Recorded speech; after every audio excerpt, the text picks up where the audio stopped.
flight mode.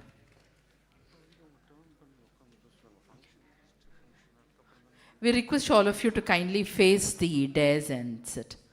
We request all of you to kindly face the dais and sit, because this is the inaugural session. Once the workshop begins, then you can turn on to the tables.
Check.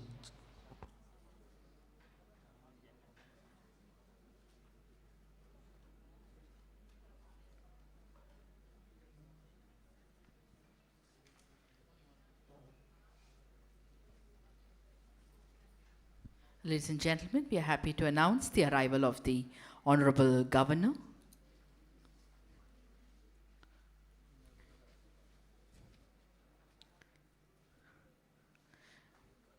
We extend a hearty welcome to the Honorable Governor.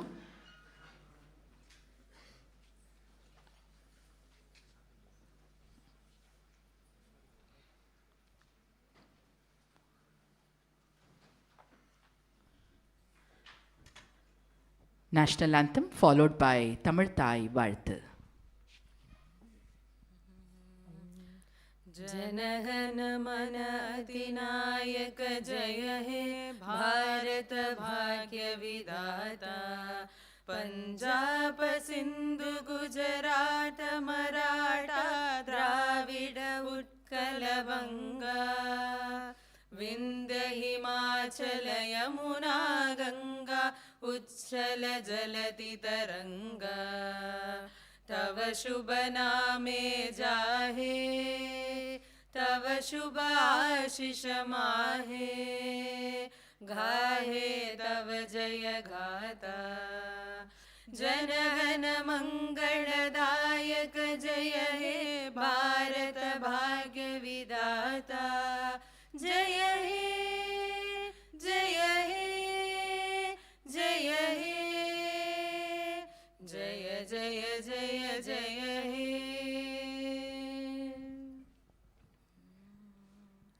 நீராறும் கடலுடுத்த நிலமடந்து கெழிலொழுகும் சீராரும் வதனமென திகழ் பரத கண்டமிதில் தெக்கணமும் அதில் சிறந்த திராவிடனல் திருநாடும் தக்க சிறு பிறை நுதலும் தரித்தனரும் திலகமுமே அத்திலக வாசனை போல் அனைத்துலகும் இன்பமுற எத்திசையும் புகழ் மணக்க இருந்த பெரும் தமிழனங்கே தமிழனங்கே உன் சீரிலமை திறம் வியந்து செயல் மறந்து வாழ்த்ததுமே வாழ்த்ததுமே வாழ்த்ததுமே. Thank you. We humbly request all our dignitaries to kindly take your respective seat. Ladies and gentlemen, Mahakavi Subramanya Bharatyar had given an early poetic hint towards artificial intelligence. He writes, சிந்தையில் சிந்தை தொடரும் இயற்கை உணர்ந்து நடக்கும். Thought will give birth to thought and nature itself will act consciously. The line almost anticipates the concept of thinking machines, artificial intelligence and automation. So here is a tribute to the legendary poet through the rendition of Parukulle Nalla Nadu Nam Bharata Nadu. பாருக்குள்ளே நல்ல நாடு பாருக்குள்ளே நல்ல நாடு எங்கள் பாரத நாடு எங்கள் பாரத நாடு பாருக்குள்ளே நல்ல நாடு எங்கள் பாரத நாடு ஞானத்திலே பரமோனத்திலே உயர் மானத்திலே அன்னதானத்திலே ஞானத்திலே பரமோனத்திலே உயர் மானத்திலே அன்னதானத்திலே கானத்திலே அமுதாக நிறைந்த கவிதையிலே உயர் நாடு கானத்திலே அமுதாக நிறைந்த கவிதையிலே உயர் நாடு இந்த பாருக்குள்ளே நல்ல நாடு எங்கள் பாரத நாடு தீரத்திலே படை வீரத்திலே நெஞ்சில் ஈரத்திலே உபகாரத்திலே சாரத்திலே மிக சாத்திரம் கண்டு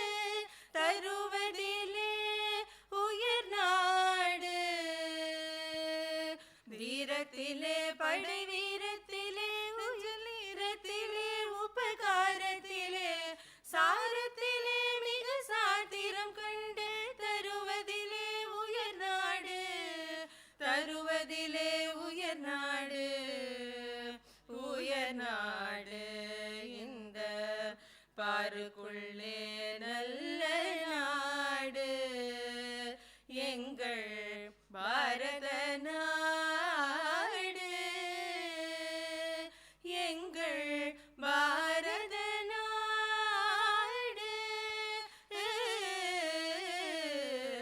பாருக்குள்ளே நல்ல நாடு எங்கள் பாரத நாடு. Thank you. Ladies and gentlemen, let us now light the Kuttuvilakku before we light the algorithms. For true intelligence must rise from wisdom. We now humbly request the Honorable Governor to light the traditional lamp, the Kuttuvilakku. Every spark of intelligence, be it divine or artificial, seeks awareness. The Kuttuvilakku glows with sacred consciousness. AI glows with coded consciousness. We now welcome Dr. V.S. Shankar Sriram, Dean, School of Computing, Shastra Deemed University, to light the traditional lamp, the Kuttuvilakku. Just as the Kuttuvilakku lights the path of the seeker through spiritual wisdom, AI illuminates the path of humanity through digital intelligence. Both transform ignorance into insight.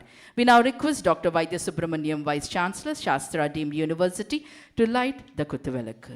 The Kuttuvilakku's flame learns to rise higher only when the wick and oil are in balance. Just as the artificial intelligence evolves when data and ethics are in harmony. We are happy that our respected Principal Secretary to Governor is lighting the Kuttuvilakku. We now welcome Dr. A.N. Sivappi, Professor, the Department of Computer Science and Engineering, and Academic Council Member, Annamalai University, to light the Kuttuvilakku. Thank you. Thank you all. We now humbly request the respected Principal Secretary to the Governor, THIRU.R.N.RAVI IAS, to deliver the welcome address. Good morning, everyone. Today, we have gathered for a very special occasion, the felicitation of Dr. Shankar Sriram, an eminent academician who has brought great pride to Tamil Nadu by receiving the prestigious National Teachers Award in the higher education category. Teachers are the architects of society, and the National Teachers Award is one of the highest recognition of a teacher's dedication, innovation, and lifelong commitment to shaping young minds. Dr. Shankar Sriram's work has inspired students and colleagues alike, and his contribution stands as a shining example of how education can empower and transform society. It is my privilege to extend a warm welcome to our Honorable Governor, under whose guidance the felicitation program for Dr. Shankar Sriram and workshop on modern tools in teaching is being organized today. I also extend a warm welcome to Dr. Vaidya Subramaniam, the Vice Chancellor of Shastra University, and Dr. Shankar Sriram, Dean of the School of Computing in Sastra University. Following the felicitation, Dr. Shankar Sriram and his team will conduct a workshop on the use of modern tools in teaching. In an era where technology is redefining the classroom, his insights will certainly help teachers to adopt innovative methods to make learning more effective, engaging, and inclusive. This workshop will empower fellow educators with new methodologies to enhance students' learning experiences in this era of rapid technological advancement. I welcome all the heads of educational institutions and the educators who have joined us today. I also welcome our friends from the press and media. Nandri Vanakkam.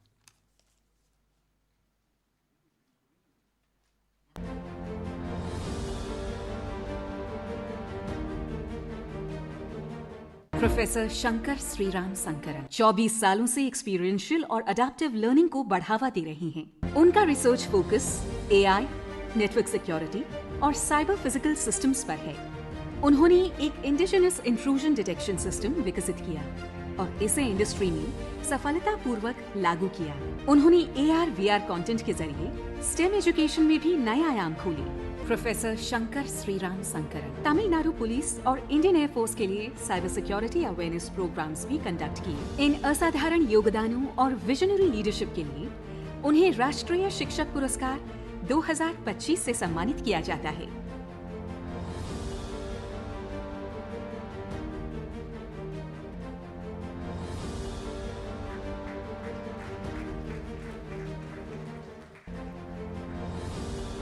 Dr. V.S. Shankar Sriram, Professor and Dean, School of Computing at Shastra Deemed University, is recognized for over 24 years of advancing experiential and adaptive learning. His research in AI, network security, and cyber physical systems has led to patents, industry transferred innovations, and widely cited publications, while his initiatives in AR VR based STEM education, cybersecurity awareness, and academic mentorship continue to create lasting impact.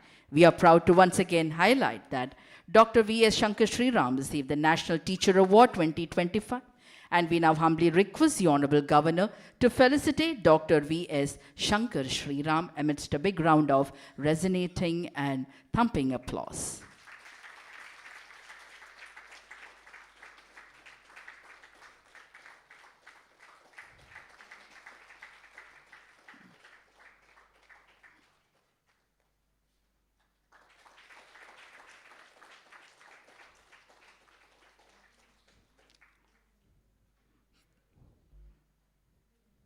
Thank you, sir. We now request Dr. S. Vaidya Subramaniam, Vice Chancellor, Shastra Deemed University, to deliver the keynote address.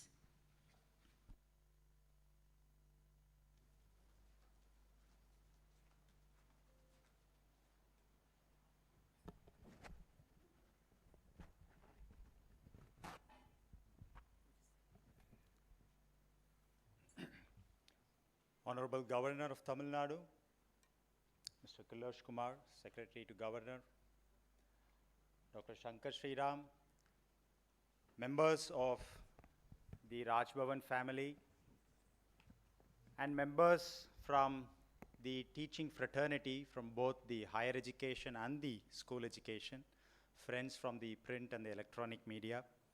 A very good morning to all of you. I'm extremely happy to stand before all of you on this very momentous occasion for a variety of reasons, but I would like to just highlight 3 of them.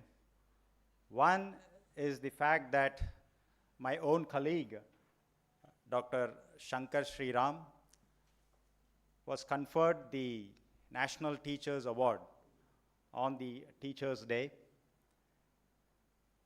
The second is that he is the only teaching faculty from Tamil Nadu to be conferred with that award in the higher education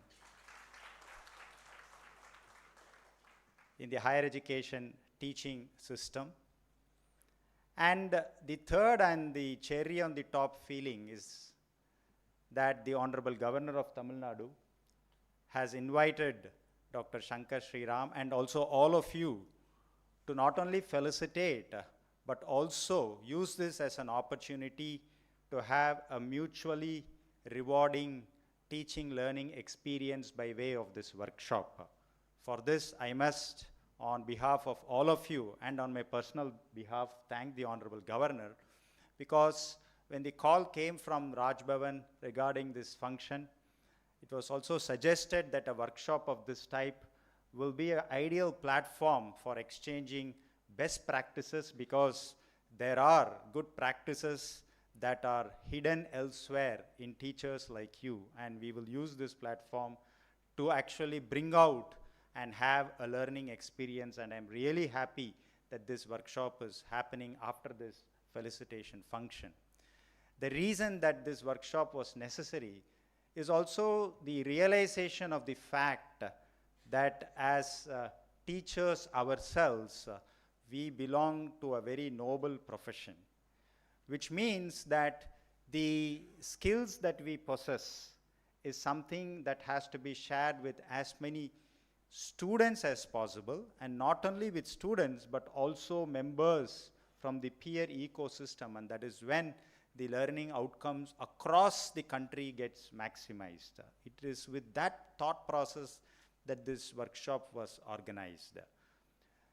And the topic of the workshop is also so contemporaneous, given the fact that the digital ecosystem triggered by the AI tools is actually transforming the way in which teaching learning happen inside the classroom.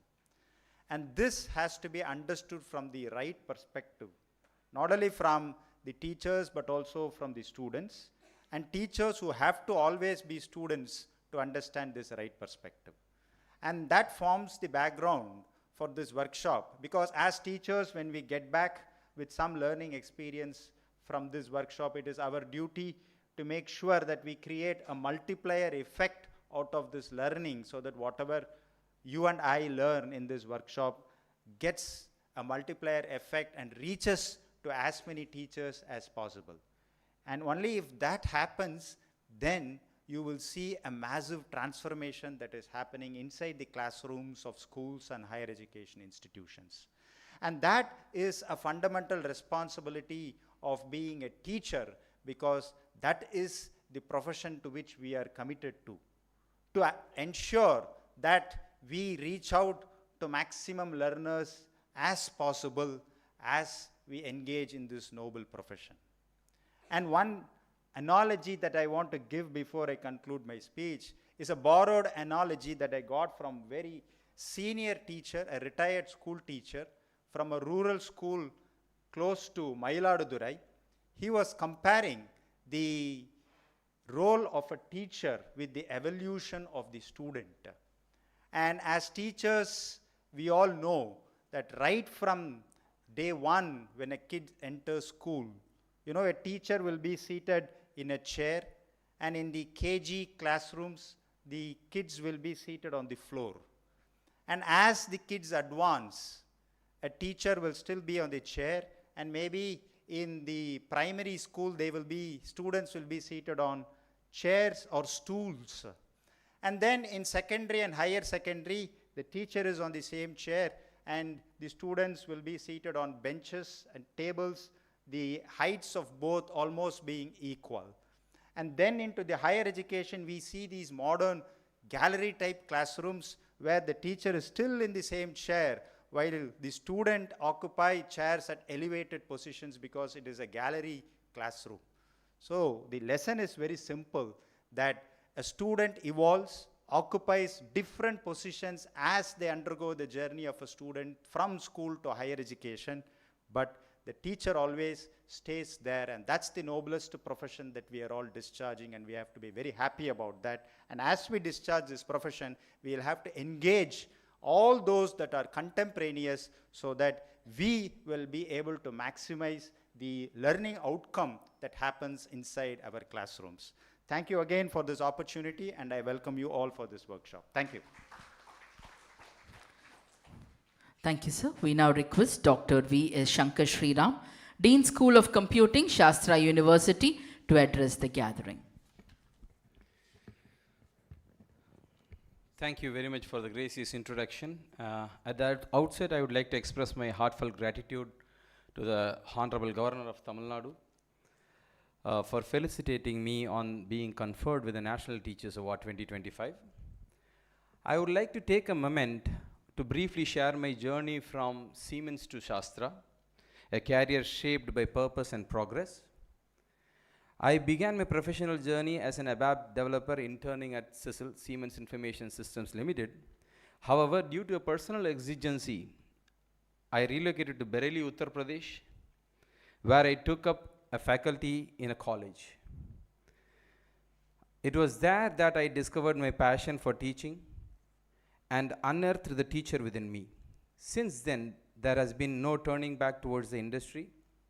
I became deeply committed to building a meaningful and fulfilling career in academia. Then I completed Master of Engineering from Thapar University, Patiala, and joined Birla Institute of Technology, Mesra, as a lecturer senior grade, where I completed my PhD under the guidance of my head of the department. In 2011, I joined Shastra, and with this cumulative experience of 25 years, I have observed the following 5 points that are mandatory for every faculty to be successful. I'll be sharing those experiences that I have gathered out of the 25 years. The first and foremost is faculty should have clarity in concept, and faculty should have clarity in content delivery. Strong grasp of core concept empowers educators to deliver content with clarity, confidence, and creativity. I do remember in 1999 when I was looking for a job after doing my MCA. I was just in Keynote Electronic City. In those days, we used to cyclostyle our resume and then circulate to various IT companies. There was one company, there is a new company where I had given my resume. The security took the resume and gave me a visitor pass. He took me inside, and immediately I was taken for an interview, for which I was not prepared at all. That gentleman who interviewed me started from operating systems, C, C++, Java, data structures, left, right, center. He didn't leave me on any topic. And that day I realized that the amount of depth a person is having. He was asking in each topic 10 questions. No more than 3 questions I was unable to answer. So that was the day I realized the depth in knowledge is mandatory for survival. So at some point in time, he said, I don't need a job. But he said, no, please continue. So it was a kind of mock for me. That prepared me for facing the world. And over a period of time, when we interact with students, we get to know that the knowledge, that the depth to which we cover the concept, students worship you. So that's the first thing where faculty should have clarity in concept and clarity in content delivery. Combining classroom teaching with hands-on experience or hands-on learning for experiential education. I would advocate for a preach and practice approach where theoretical instruction is seamlessly integrated with practical application to enrich the student learning. Having my specialization in cybersecurity, I manage the IT infrastructure of our university, all 3 campuses. So thereby, whatever day in, day out issues that I face in terms of cyber attacks and or configuration of newer devices, I demonstrate them in the class, which makes it far more interactive with the students, and the students have the experiential learning experience there. The third one I would advocate is that flipped classrooms to engage students for participative learning. Using a flipped classroom model will help to break the monotony of traditional teaching and foster student engagement, ownership, and collaboration. I do record lectures. We have a professional studio in my campus. Record the lecture, post it on the LMS. Students go through it, come prepared for the next class. We will have a brainstorming in the class. That helps break monotony and students participate in the teaching learning process. The fourth one is faculty should be catalysts for societal impact and innovation. Whatever we learn should have an impact for the society, should be useful for the society. During the video that was played, it was captured that I've been given training to the Tamil Nadu police as well as to the Tanjavur Air Force Station personnel. And it has been 6 years, and every year I've been giving the training for the professionals from Air Force as well as the Tamil Nadu Police. And in 2022, celebrating the 75th year of independence, we chose 75 schools nearby our college as well as across Tamil Nadu, government schools, and where we donated STEM kits. The STEM kits were designed to promote understanding as well as interactive learning from the students. So we had robotics kits as well as AR/VR kits. I was instrumental in designing the entire AR/VR digital asset for class 6 to 12 students, where difficult lab experiments on physics, chemistry, maths, biology, all these things were made as digital assets, and that were onboarded onto the AR/VR kit, and then we donated it to 75 schools. Not stopping with that, we trained 150 faculty on how to use those kind of digital gadgets to make the students feel the immersive experience of the AR/VR technology. So we have not stopped there. Every year we have been giving training to some 10 to 15 faculty every year, and we have been giving the AR/VR kits to 15 schools from then on. And then implementing a surveillance camera system. Actually, there was one request from Tanjavur police that came to our then Vice Chancellor, Professor Sethuram, asking for a surveillance camera solution spanning across 22 kilometers outside Tanjavur. So the proposal came, our Vice Chancellor called me and said that, Shankar, will it be possible? I suggested that this is possible, but the technology has a weak point there. So he gave me a free hand to design the entire Wi-Fi architecture, wireless architecture, spanning across 22 kilometers, cameras deployed across 10 strategic locations, covering all exit points of Tanjavur. So it was a successful implementation. By then it was the longest Wi-Fi covered surveillance system that has been successfully implemented. And many thanks to my management, right from the STEM kit concept till the surveillance camera, all the projects were funded by Sastra management, and I was the only giving the brain inputs. I mean, technology comes from me and the investment comes from my university. And there was one thing that I wanted to showcase, that faculty should act as a catalyst for societal impact and innovation.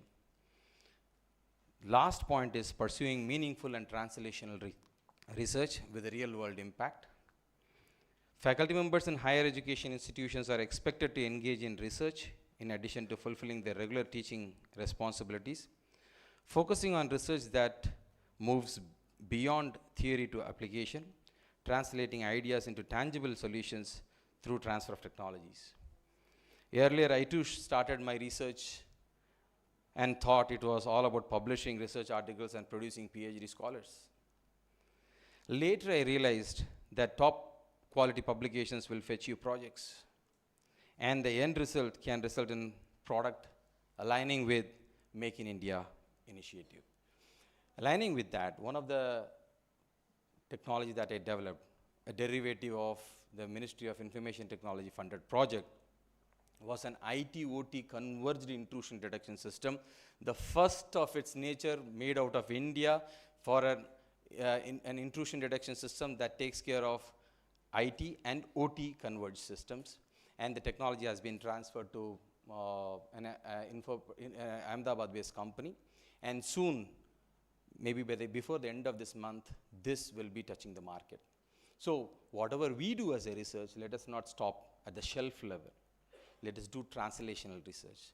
Let us do meaningful research that actually is going to be useful for the society, useful for the country, aligning with the Make in India and Atmanirbhar Bharat.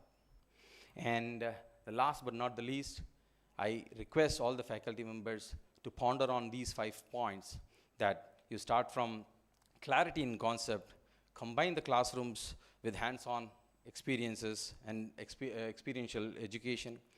Flipped classroom is one good mechanism for breaking the monotony. Faculty should act as a societal impact, catalyst for societal impact and innovation. And for sure, we have to make research meaningful and translational. Thank you very much, and Jai Hind. Thank you, sir. Ladies and gentlemen, we now humbly request the Honorable Governor to address the gathering.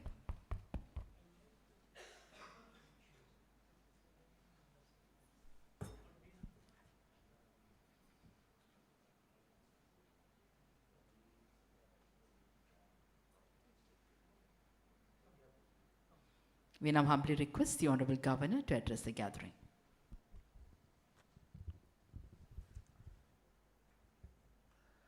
Dr. S. Vaidya Subramaniam, Vice Chancellor, Sastra University. Dr. V.S. Shankar Sriram, Dean School of Computing, Sastra Deemed University. THIRU.R.N.RAVI Kumar, all the distinguished faculty members, professors, students, if there are any. It is a moment of pride for all of us that Dr. V.S. Shankar Sriram has not only added to the glory of Sastra University, but has made our state proud with his achievements, sustained nearly 25 years of developing is not only technology, of course, which he mentions a few of them, but a pedagogy. How do you teach? How do you teach that the student benefits more and thereby the student becomes more and more creative? And that is where the experiential and adaptive learning comes into play. Our national education policy is actually, the core of it is that we made the departure, the fundamental departure is that we did not produce people with a lot of theoretical knowledge, rote learning as we often say, but thinking, critical thinking. Because knowledge is not sterile, is not just for the sake of it, it is for the sake of good to our people, to the humanity.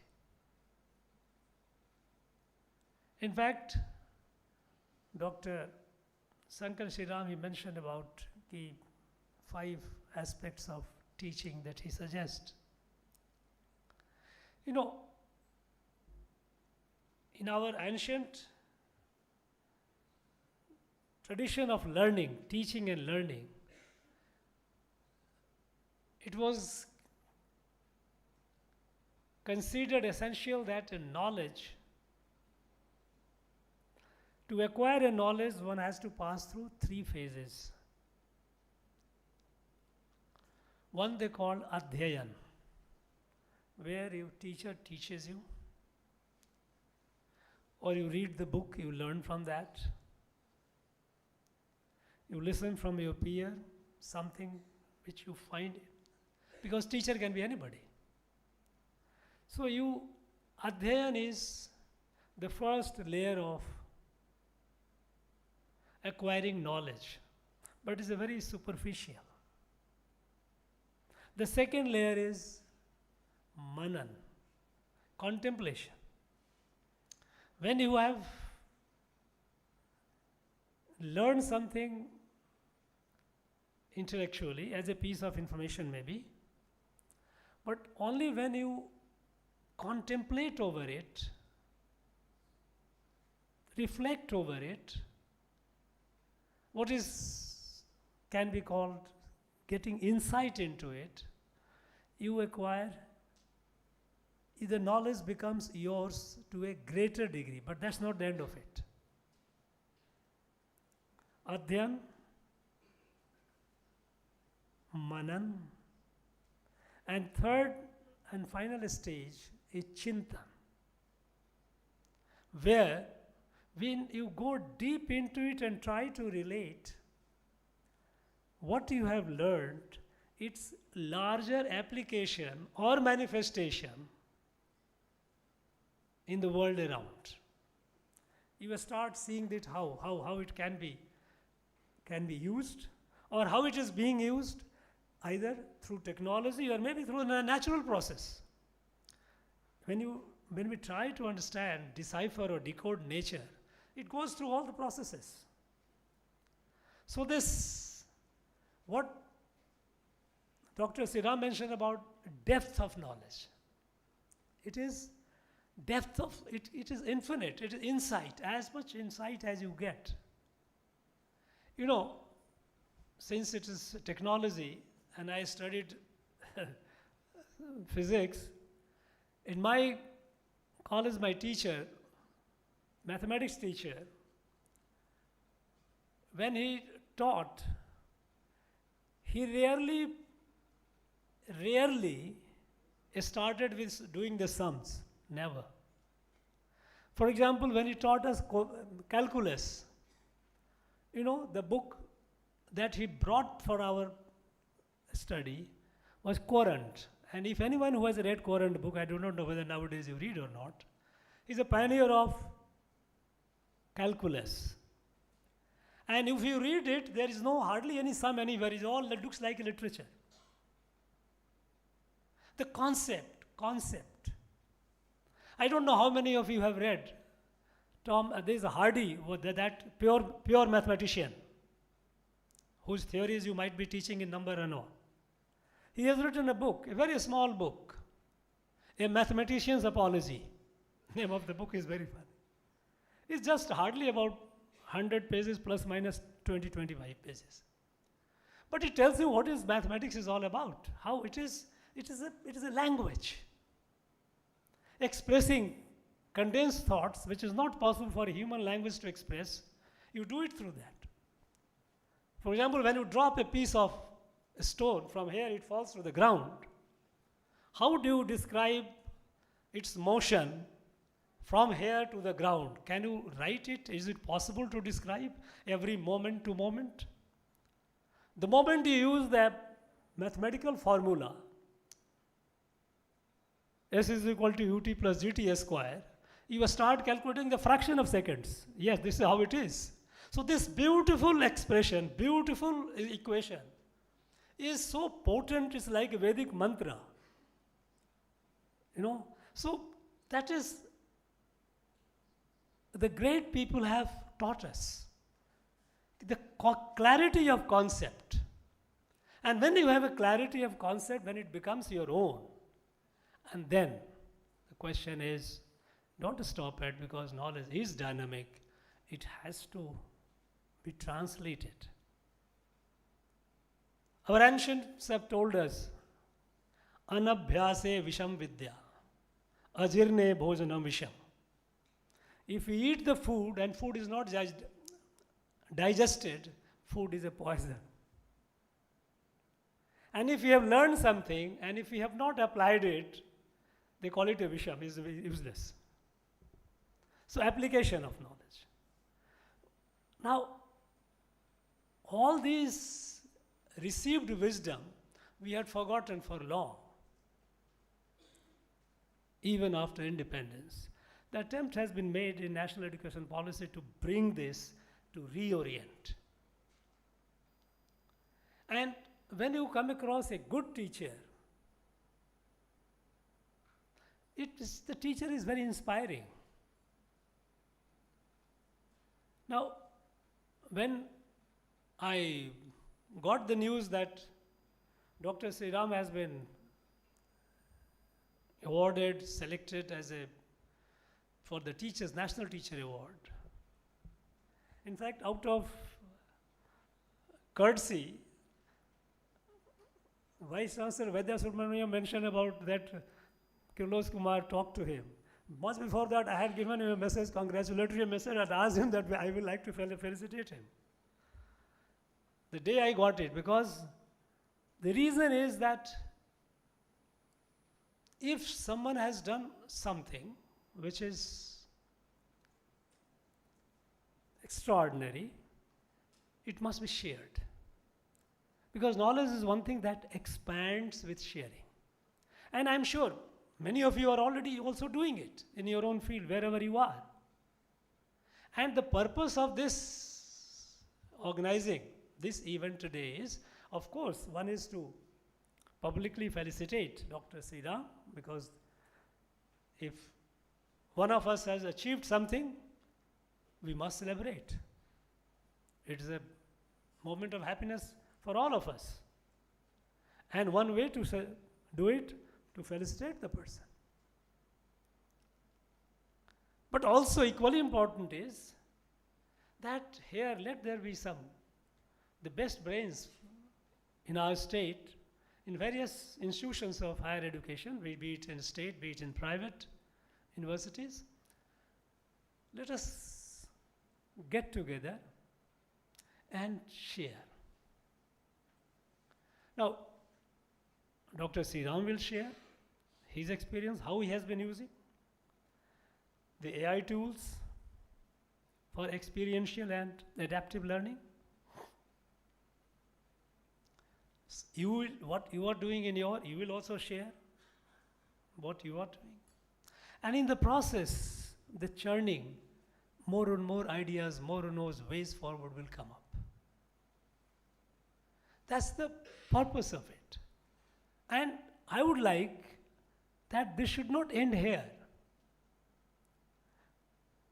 Rajbhavan is only a catalyst to bring together and spend a few hours sharing the innovations that you are making in your own ways, for passing the knowledge, useful technology, impactful technology. You further take it forward. It may not be possible to all of you to share your ideas or what you are doing. It's not necessarily ideas, but innovations. Or keep organizing smaller events in your institutions, inviting people. Because one thing which I felt not very happy about when I came is our higher education institutions, largely they function in silos. Some of them are very open and they do reach out. But a good number of them, they live in silos. Now I think that's not. A knowledge which is confined, it needs oxygen. And it is only when the oxygen for knowledge is when you exchange, when you get ideas, when you get challenged with the situation, challenged with the new counter ideas, then it evolves, it becomes sharper and sharper and sharper. So I would urge all of you that hereafter, wherever you are, in your institution, you organize, call some people and let some students also come and take part in it, because they also must listen, because the student-teacher relation is not flipping in the classroom. That is important. But in day-to-day life, as a good teacher, we also learn a lot from the students. They come up with sometimes their innocent questions, sometimes provocative questions, and they have the freedom to ask the questions to you. And in the process, they throw you the challenge and you start. So today, using technology, how to improve the creativity of our students, our own creativity, because each one of you is not just merely teacher. You also create knowledge, create technology that would impact, which are impacting. So you and the students to be more creative. That is the only way we can not only take, the knowledge forward, but the fact is our mission, our national mission. We are on a very challenging mission. I won't call it impossible, it is not challenging. That we have set a target that our country has to be self-reliant by 2047. It is not just a mere slogan. But it needs a lot of hard work. It's not a time for any of us to relax. No, we must forget about it. It is a time to all work on high octane. Let us do whatever we can. Let us reach out to the people around in the field. Come up with. And creativity, it may not be all the time possible to quantify it. Some of it could be in terms of patents, which is very important.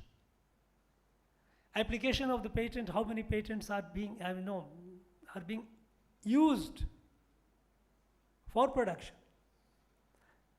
Because if we have created, let's say, X amount or N number of patents, but if the patents are only confined to our research paper, then it's a sterile knowledge. How many of it we have been able to take it to a scale to the industry where it is able to benefit the people and the society, change, impact the life of the people? So it's very important. Beyond that, it may not be possible to quantify those of your students, those who are going out working in the various companies. Dr. Sriram mentioned about he was working in Siemens. Now what it did in Siemens would be benefiting, people would be benefiting, but it was difficult to quantify for others. Similarly, our students, those who benefit from your teaching, when they go out and they contribute, but the impact is felt. Whether we quantify or not, that's not the, the core parameter. But the fact is that we create students, those who are creative, those who just don't have a theoretical knowledge, but they have deep insight into it, and they apply it to overcome the challenge. And in the process, technology emerges. And that is how it goes on. So I think I'm very sure that this half day, a few hours that you have with you, you will spend it fruitfully. And hereafter when you go, you will take it forward. It should not stop here. Thank you very much. Wish you all the best. Thank you, sir. Respected dignitaries, distinguished guests, as we come to the close of this enlightening program held in the historic and serene surroundings of Raj Bhavan, we take this moment to express our heartfelt gratitude. First and foremost, a sincere thanks to the Honorable Governor for inspiring us with his vision that blends tradition with technology, reminding us that artificial intelligence should always serve human intelligence, not replace it. A special word of appreciation to Dr. S. Subramaniam, Vice Chancellor, Shastra Deemed University, and Dr. V.S. Shankar Sriram, Dean School of Computing, Shastra University, and experts who open new windows of thought, showing us how AI can be a force of progress, compassion, and creativity.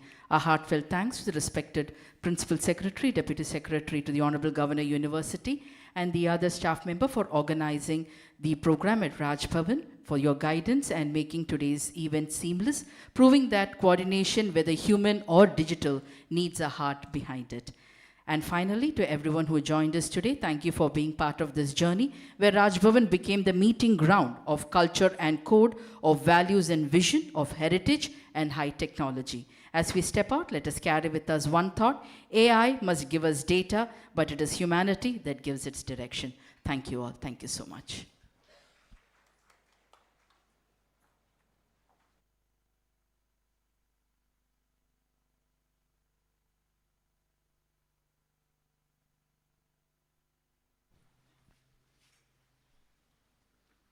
Dear dignitaries, we have a 5 minutes break. So those who want to take some rest, we request you to move to the washroom for women and men.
So it gives us immense happiness, both for myself and my colleague, Dr. Shankar Sriram, to have this workshop at the invitation of the Honorable Governor and in front of all the teachers, faculty drawn from different colleges, universities, institutions, and schools.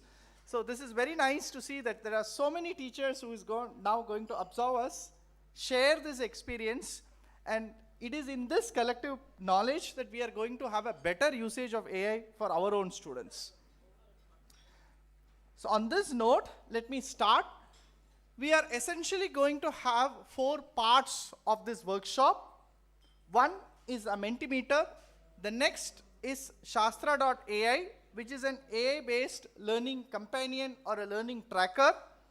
The third is a classroom engagement tool by name Audio Spark, which is actually a Shastra developed at Shastra by students and faculty at Shastra. And the fourth one is actually the Google Gemini and the Google Notebook. So Dr. Shankar Sriram and myself will be handling this session. Now, if you have doubts, you can please raise your hands so that one of us can also come around and then see it. You can also feel free to help your own team members in the table. Now, first we'll go with this Mentimeter. Now, to use Mentimeter on your browser, just use menti.com and give this code. You can scan the QR code which is there in this A4 sheet. If you scan this QR code, you can see, and there will be a thumbs up icon. If I'm not wrong, there will be a thumbs up icon. You need to just click it at the thumbs up icon. Now you can see in this LCD panel, in the TV panel, that the numbers are going up for this thumbs up icon, right? Like 65, 66. So those means this at the bottom.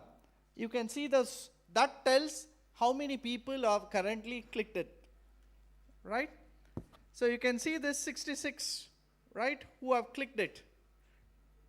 This 109 tells you have logged in, but you didn't click it. So if you click that thumbs up icon, these numbers keep increasing. So I understand there are 113 people who have actively logged in into that Menti using this join code. I repeat, menti.com. You can go on your laptop browser. You can also use Menti app, is also available on a Play Store, or you can just click this QR code and then enter this. Now this is not going to be a lecture. This is not going to be a classroom lecture. This is more of a participative note. So there will be some questions which will come on this, and I solicit your response for that. So let me start. Yeah. So there is some question that is asked in your screen, right? There is some question that is asked in your screen. I have disabled now the response. So on the TV LCD, you cannot see the response, but on your screen, there will be a question. It just asked, whether have you used Mentimeter or any other classroom response tool? And you can see here that how many people have responded. The response is not there, but I can see that about like 40 people out of 119 who are there have responded. I will show the response at least when like maybe 70-80% people have responded. I'll show the response. So the question is, in your Mentimeter, there will be a question is, have you used Mentimeter or any other classroom response app? It's just an yes, no. So you have to just click either yes or no based on whether you have used or not, and then submit it. And we can see the numbers coming here, right? It shows that 53 out of 121, 55, something like that. It keeps on going. So the workshop is designed in such a way that what you do as a practice, through that we want to share some good practices which you can take it up in the classroom. You might be doing this as a participant, as a student, but in your class, this is what, if you practice, some learning is going to happen. Now, what is that learning? Why we have to use this? That, let me keep it as a surprise. We will see it as we go through this tool or as we go through this workshop. So on menti.com, if you are looking for the code, it is there on your A4 sheet. You can do the QR code scan, or it is also seen on the screen here, menti.com 466 57711. If you just do that, it will go to there. It's a question. Now let me just show the response for this.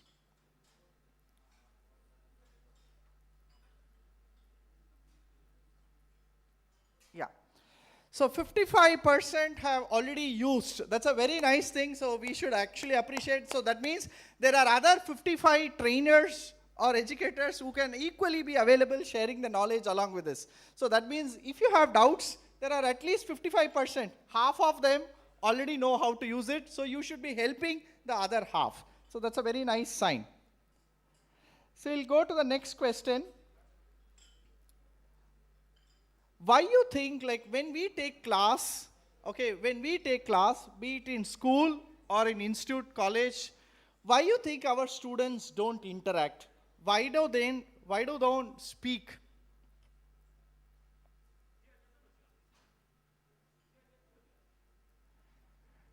Are you seeing this question?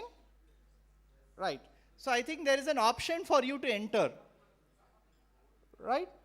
So the question is, when we are taking class, be it school or university or institute, why we think, why do our students don't interact? Why don't they speak up or respond in a class? There should be some reason that we should have imagined, right? What do you think as a reason that made them not to interact, not to speak up in the class?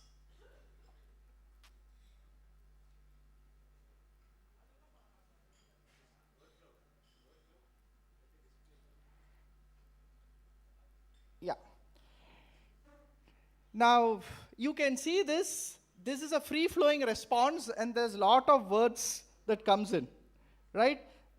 Students, most of you would have put the word, like there is a fear of being wrong, hesitation, not having confidence, public speaking is not there, afraid of the language, shy, lazy, very great. So if you connect all of this, there's one clear message. Students or learners are hesitant that if they tell an incorrect answer, and what if you know their identity? Because when they speak up in the class, you know that who is actually speaking up.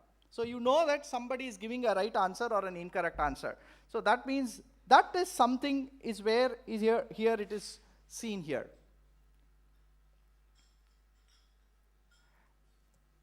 Now, this is actually an AI integration which is available in this. I'm asking the AI to group this, right? In the same Mentimeter, there is an AI integration. It is trying to group based on your responses. Professor Shankar Sriram Sankara, 24 साल. Yeah. Now you can clearly see the farmost. This is an AI grouping, right? Based on what you have texted, it has grouped. The farmost is actually the shyness, because somebody has to openly speak. And why the shyness comes? Because they do not know if the answer is correct. And more importantly, what if you come to know it is this boy or this girl who told the incorrect answer? And obviously that is captured in terms of fear, lack of interest, communication, confidence, and something else, right? So we'll go to the next question. Let's capture the mood. Now here I've asked you some 3 different digital tools or AA tool. It could be a digital tool or an AA tool that you have used. Now there will be, I think, 3 boxes in your screen. It's just one word that you have to type. You can type up to 3 words. You have to list any 3 words. Now, don't see the LCD TV and then text. You just keep texting it. After you have texted, you can see the LCD screen, right? Can you see some words are small and some words are very big? The words in the big are moving towards the center. The words in the small are actually in the periphery, right? Why you think the words are bigger in the center? Yeah, those are the popular responses. The most popular choices come towards the center, and they are also very bigger in size. The font size is more. The one that is actually in the periphery is actually going around, right? So that means you can capture what is this, and obviously it depends on spelling, because somebody can chat, then they can put GPT, they can put chat GPT, but that's okay. But in any case, you can just see that most of us here have used or at least are aware of how to use this. So that's a very nice sign. But I want to know now, which of these you are very comfortable with or which you have used it. because this is tied to what my colleague Dr. Shankar Sriram is going to take in terms of later on, right? You need to choose the one that you prefer the most.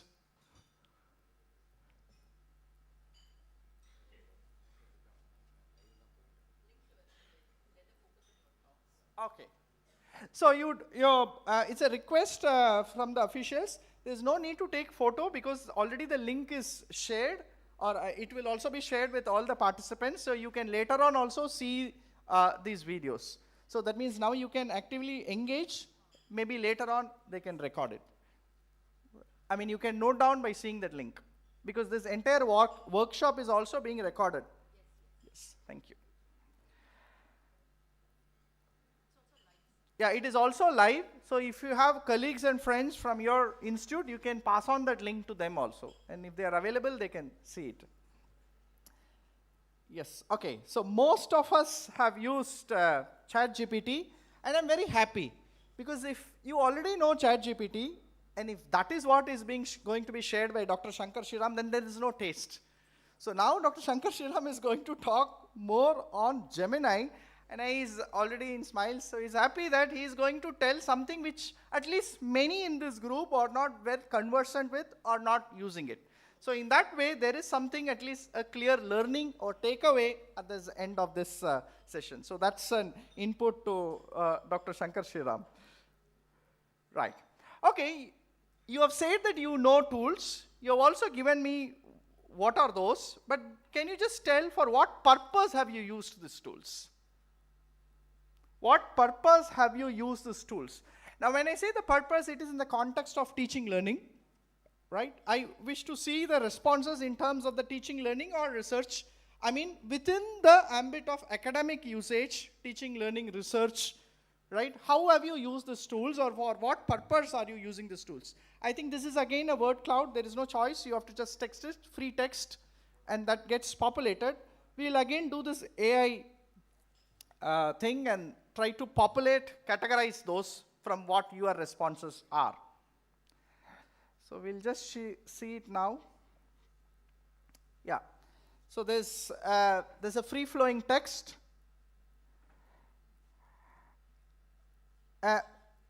You have to actually type a specific purpose. Now, I understand that you would be using for teaching, learning, and research, but what in teaching, learning, right? Just by teaching is a very broad term. I need a very specific purpose for which you have used.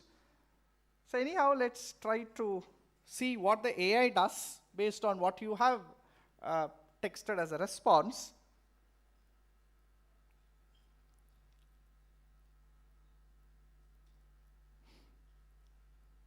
I think we have given AI a lot of job to do.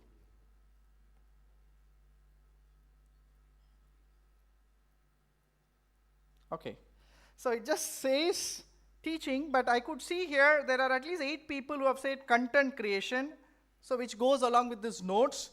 So that means you are either preparing your class notes or you are preparing some content that you want to deliver, and for that you are using. This is again an input to Dr. Shankar Sriram, because he is going to show some other ways by which you can make better content which will help you to engage with your intended student learners.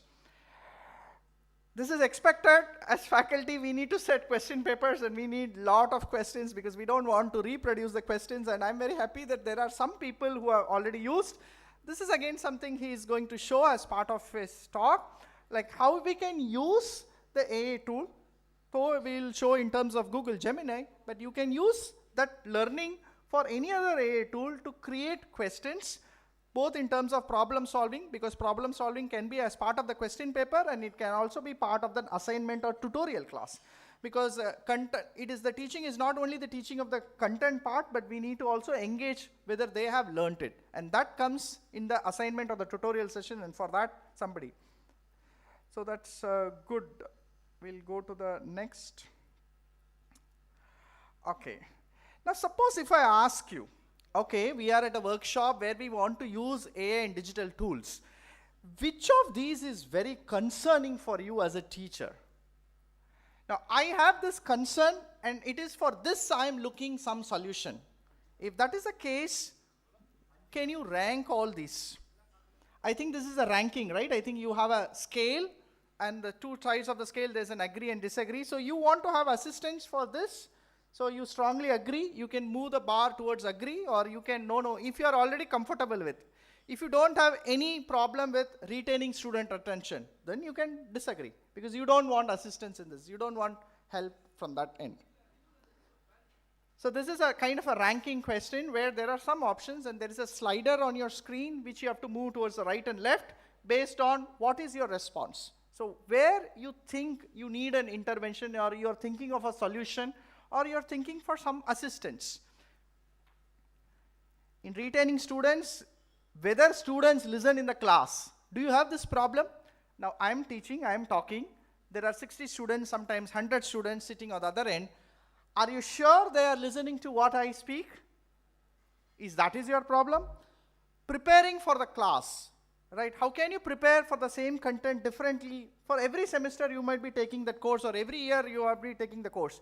How will you make your course lively, always lively? In a sense, it should not be the same content that should be taught again. The science is not going to change. The knowledge facet may not change, but the delivery pattern has to change, because otherwise our students will say, this teacher taught the same slides, same PPT to the seniors also, you can get it from there. Because before we enter the class, the notes will enter, they will have minute-to-minute speech of what we will speak. So is that your concern? Or our class is always heterogeneous in nature.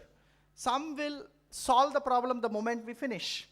Some may not be able to even understand what they need to solve, right? So there is always an heterogeneity in the class. Is this heterogeneity something that is bothering you in the mind? Or are you thinking, like, is there any better way to assess a student in terms of learning outcome? I'm very sure that everybody is now aware of learning outcome. Our curriculum, academic program has become more learning outcome driven. So that means we want to assess whether the learning outcome is reached. But can that be only assessed by doing pen paper type conventional assessment, or do you think, is there any other better assessments to be? That is something concerning your mind. So accordingly you can do it. So we'll see how it has come. Oh, all our concerns. So that means it's very good. Like, we have a perennial issues. So our issues are always live. We still need newer and newer challenges are there, or we are looking for newer ways to address all of these issues, right? And if you see that the first two is actually the primary for the next three. If we do not know the students are there with us, if we are not sure whether the students have listened to what I speak, then the next three is almost like kind of already impediment is there in all the three, in achieving all the three, right? So that's very nice. And I wish this workshop takes a very initial step towards addressing some of these, or telling how this can be addressed. Now we cannot make, or we alone from Shastra cannot solve this problem. Together as an academic community, we need to think, we need to ponder, we need to iterate, and then try to see how we can better address this issue. And I'm very happy that we resonate. All of us, we are seeing it probably for the first time, but we have the same resonance, because in heart of hearts, all of us are teachers. So we can sync in that note. Okay, now this is the key question. Now all of you responded, right, for so long. Why you responded? The same thing you are asking the students, but we are saying the students are not responding, but now you have given the response. So there is some takeaway that is being done in the last 15-20 minutes. What is that? So I'll just show it. Interest to learn, sincere, which we face regular, new knowledge. Okay, right, it was fun. Good.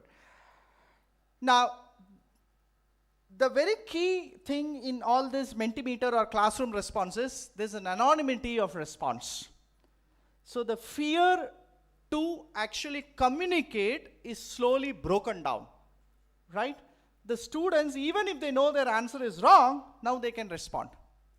Is it clear? Now I understand these questions are very generic in nature, but just think at the end of 60 minutes, suppose if you have 1 hour class or a 2 hour class, when you're taking attendance or just for that first 5 minutes or the last 10 minutes, you don't need to make so many questions as we now had.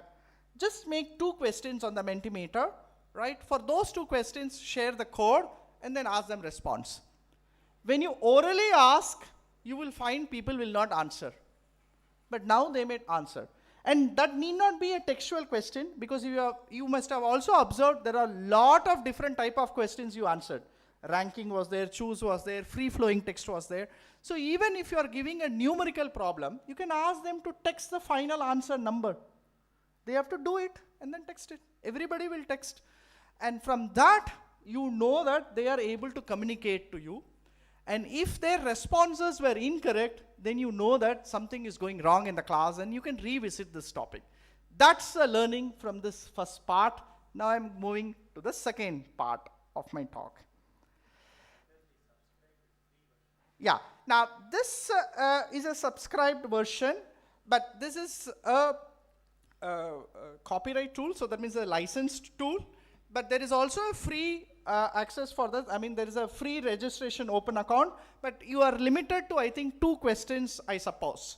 But that's what I said indirectly. In every class, just ask 2 questions. And in that free app, I think you can take about 50 response or 60 response. So that, I think, fairly satisfies the need of all.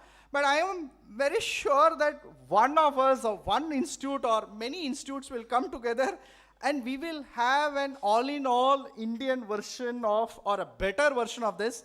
Because I think what is going on, how many of you are using only WhatsApp now? Oh, then that means there is something else also to WhatsApp, right? That's coming in everyday's news. So we have to do lot of RTI. I have given the clue. So we have to now see as an university or an institution how we will come up and we will do some more academic RTI like this, which I'm not saying it's going to compete with Mentimeter, but that is something that serves our Indianized needs. With that, I'll go to the next one, which is there on your A4 sheet, which is the Shastra AI. I'll just show you how to go there in case if somebody has forgotten. You go to the web portal of Shastra. This is something that we are working, we are co-developing, we are collaborating, and we have implemented it from this semester onwards, the fruits of which will take slightly little time, and I will tell you what is this, and then you will see the interest. Go to the Shastra website. Under Academics tab, there is Shastra.ai. Click there. You will see the student login and the faculty login. So under the faculty login, click on the educator web link. So if you click the educator web link, it will go something like this. Use the same email ID that is given to you as a participant, FDP, some number. So I'm just using a number. Password is fdp@Shastra. So FDP Shastra without the number. But the email is with the number that you have gone. Yeah. So have you logged in? In every table, is there any, everybody is logged in, at least few? Have you logged in? Yes, great. Now, can you see this in home page? Okay. Now, what I want to show in this is something, this Shastra.ai is a kind of an invisible mentor, invisible teacher, invisible co-learner, invisible monitor that travels all along with the student right from their first year to 4th year. It keeps not only tracking what the student learns, but it helps them, it advises them rather, it curates them, it puts them into a path, what they have to learn if they have to become something in a career. If they want to become work on security features in AI world, suppose if you want to work on a project which Dr. Shankar Sriram was talking, what skill sets you have to build? Now, there needs to be a mentor. Many a times, we as a teacher might not have an idea of all of these. Think of another context. The student's aptitude skills or the general knowledge does not come on day one. It actually gets curated. It builds over months. Aptitude is not only one part, right? They have to have logical reasoning. They have to have be maybe good in statistics, maybe they are not good in algebra. Now we need to find out where they need assistance. And accordingly, streamline their learning. Accordingly, you have to guide them into their path. Now this is what is a driving force behind our initiative. And if a student takes this path over a period of time, now when I say over a period of time, this is little longer. This is not like one day. Let's say over 2-3 years, it actually builds their resume based on what skills they have got, what knowledge they have acquired in different courses. Now you might be asking, is it only for the student? No, I actually have another point. Now we as teachers have to become from good to better to best, right? All of us are good teachers, I have no doubt. But how to radiate excellence? How can we get new thoughts for teaching the same subject, for teaching the same concept? Now for that is also this tool helps. So there is a teacher part and there is a student part. Now what I'm going to show demo today is the teacher part, and in your own login also we have mapped some of the courses. Now it might not serve the domain expertise of all of you, but based on your registration, predominantly I could find that there are like computer science, maths, physics teachers. So we have given a flavor of courses that is being mapped. Now, it may not be exactly your field of expertise, but it's not about that. But you can go through these features and get to know what is this the capacity that we are trying to build in terms of faculty teaching in a class. Now let's say if you click on this basic electronics, you can click any of this course. You need not necessarily click this, you just click any of this course. You will have a view something like this. There are units. Now this is typically on Shastra syllabus. There might be little variation between an institute or an university. So don't go by the exact content, but focus more on the abilities that we are trying to share with you. Now there are units and some topics are mapped. You can see this number here on the screen, 15, 9, 13, 7 and all. And there is some box here, right? Now you just click a unit, any unit for that matter, you just click there on that square box. You can see that there are topics coming up. These topics that you see is actually called a learning deck or a learning card, which the student will also see.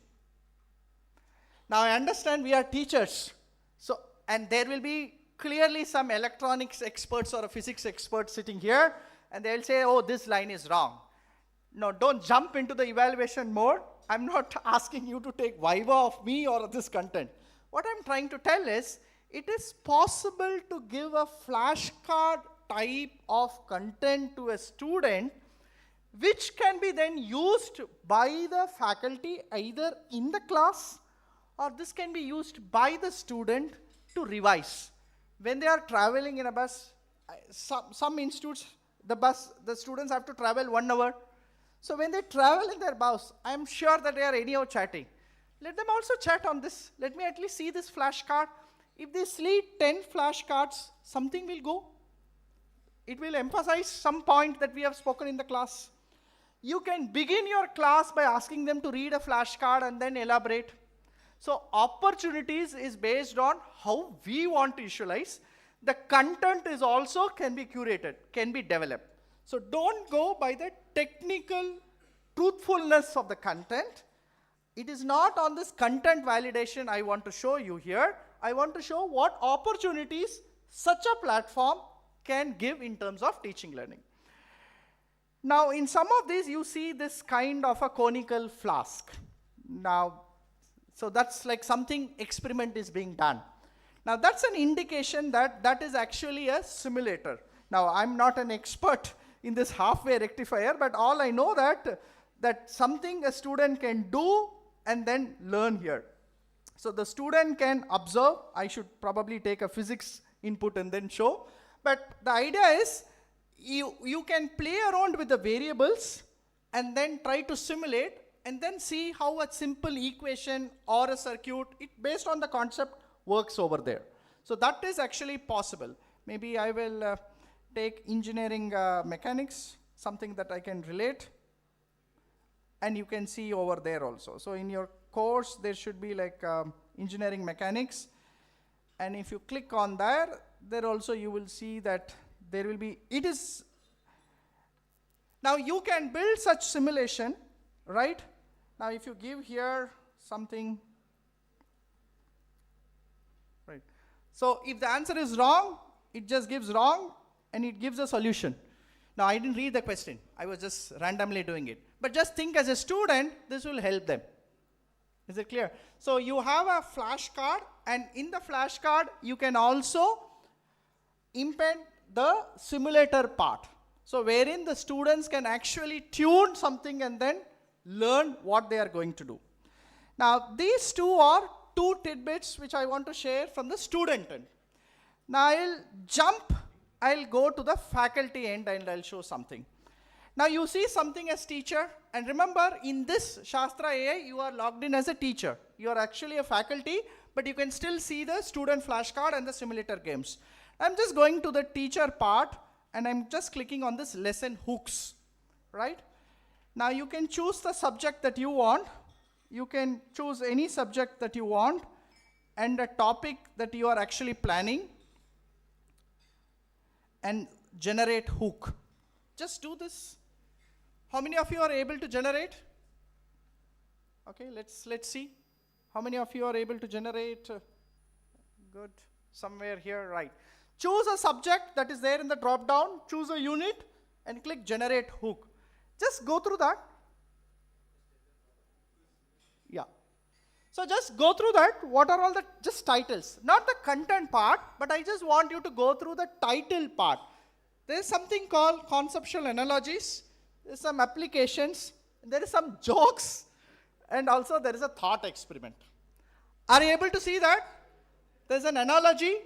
There's an application. There's a joke. And there's a thought experiment. Now I know that all of us are good teachers. So you have understood what is this lesson hook. To start any concept, we need to lay a background. Now, some people will start from application. Some people will like to, suppose it could be a class in the afternoon or a very last class, and you want to start in a lighter note. You want to start with a lighter note, but that can connect to a topic. So you want to start with an engineering joke. Now, don't take with the word engineering, because we are starting to co-develop for engineering. Now, this is possible whether it is art, science, so I'm not skewed to engineering as such. What I meant is, we are developing for engineering, so you saw that word as an engineering joke. It could be for humanities, science, arts, and everything. And there is also a thought experiment. So that means, at least now there are 4 different small triggers that a faculty can get, use this, or use this as your first initiation, and you can now curate. See, we need to facilitate faculty to become, again I stress, from good to better to best. I am not here advocating that you should go and tell the same joke. It is not like you should go and tell the same concept or analogy.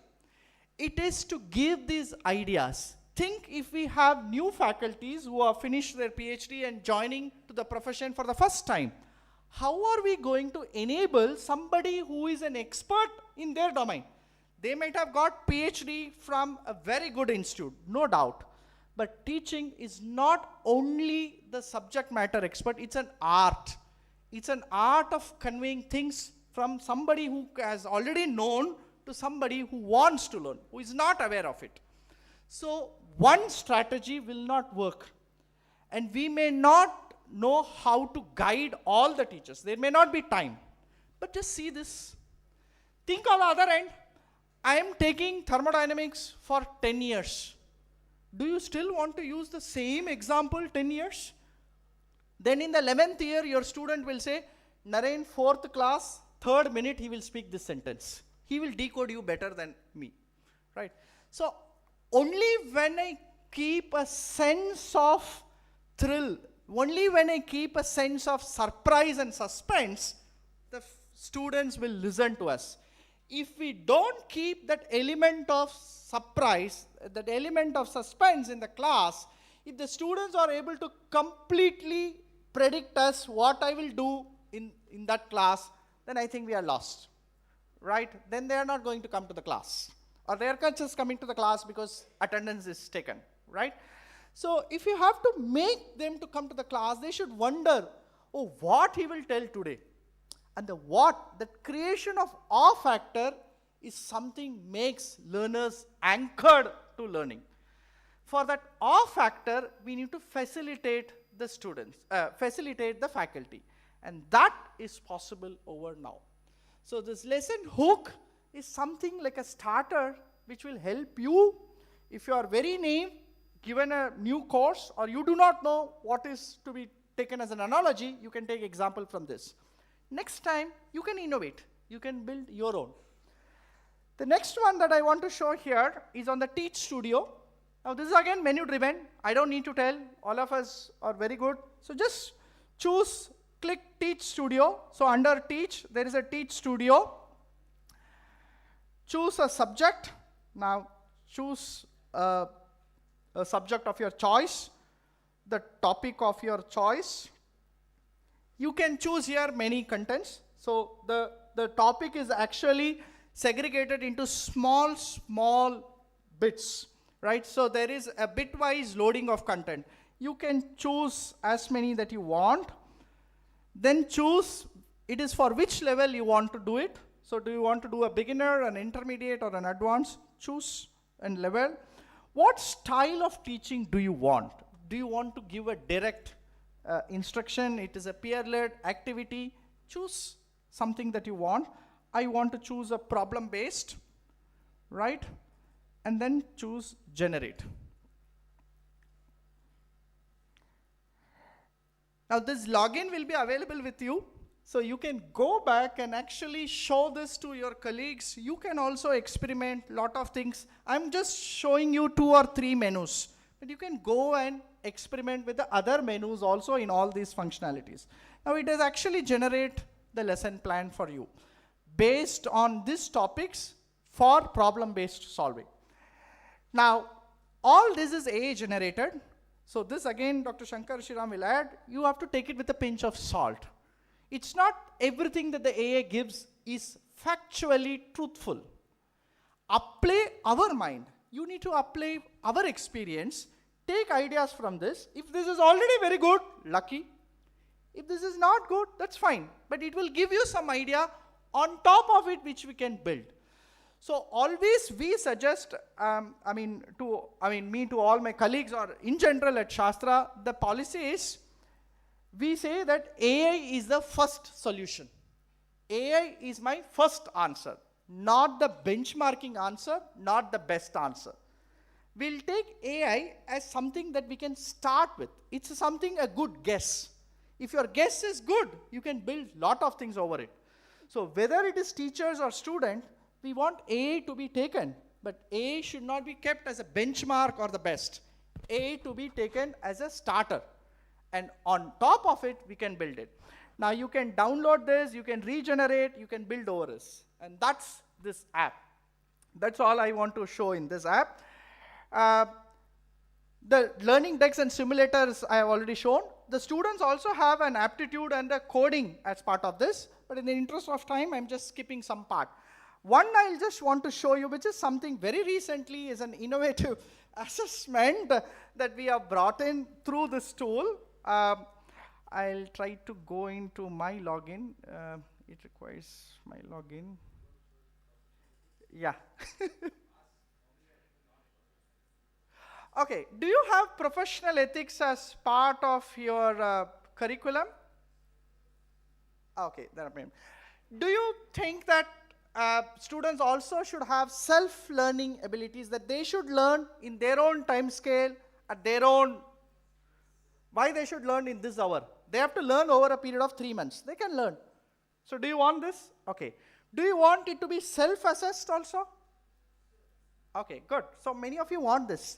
We'll just show one way of doing this. This is not mapped in your login because I'm actually in my login. I have to go. I'll just log out. So I'll just take a bit.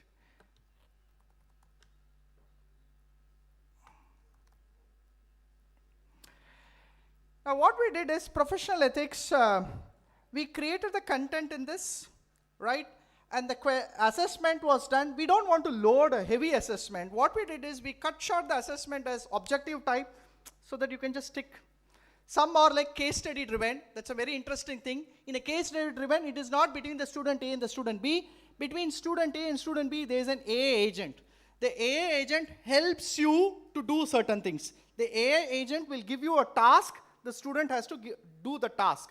And the AA agent will make sure that the task of the first student will become the input for the second student. So it curates whatever the response that comes from the first student. But I want to show you something that the faculty instructor of this course, Dr. Swami and Dr. Uma, my colleagues there, has brought out as the video assessment.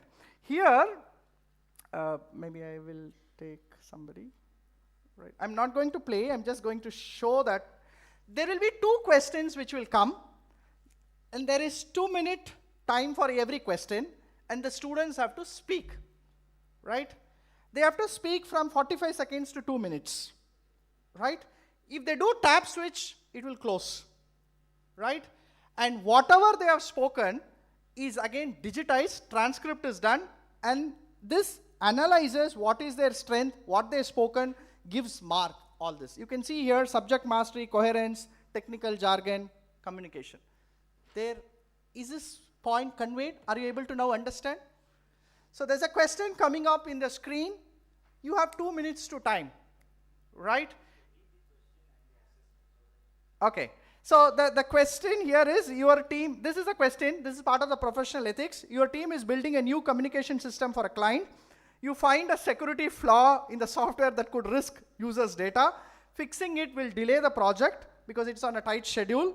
If you tell the client the flaw, then the deadline may be missed, and that's a consequence of it, and finish the project on time. What is the right choice considering your responsibility to both client and the end user? Now, this is a professional ethic questions, right? They need to understand this context and then tell what they think as ethically sound.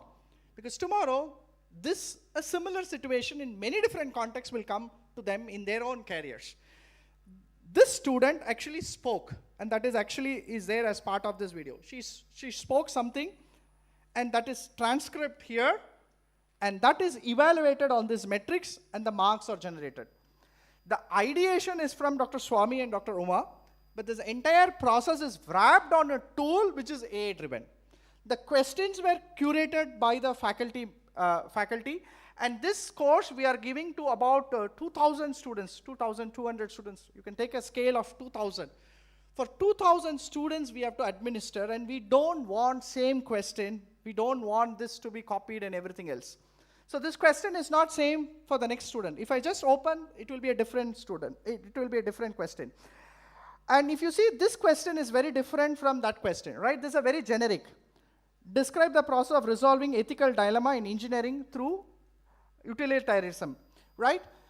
So what we did is, one question is very generic. That does not mean it is common. It is a generic from professional ethics. The second question is tied to the discipline of the student. Now this student, if I'm not wrong, she should be from computer science or circuit branch student. So she got a context which is based on her discipline. If I take from civil, this question will be tied to civil engineering. Mechanical means mechanical engineering. So there's a whole bunch of questions. Randomly it goes. Student can take at their time. It gets evaluated, right? So this is something is also as part of this platform. Yeah, students can't manipulate because this is not only does the transcript part, as I said, tap switch, it will close, right? If you see somewhere else, it will just close. But still there could be some ways of doing mischief. That's a part, different part. But one more thing, thanks to the, he pointed out this. What we did is, before taking the, because there can be an impersonation. On Naren's login, somebody else can speak as Naren. How you know that Naren has only spoke? So what we did is, on one day we have to register for this video assessment. It will take our photo. The video assessment happens on some other day. So it will compare the photo of Naren that is already registered to when it is taking, and it finds out whether there was an impersonation. We could find also in one case, I should admit it was there, right? Unknowingly, but later on we found out that the student went to a different, he was not having the laptop, so he used his friend's laptop, but forgot to change the login. So, I mean, we can do analysis later on, but the part is the AI system can find out an impersonation and flag it, right? So this is all is part of this tool.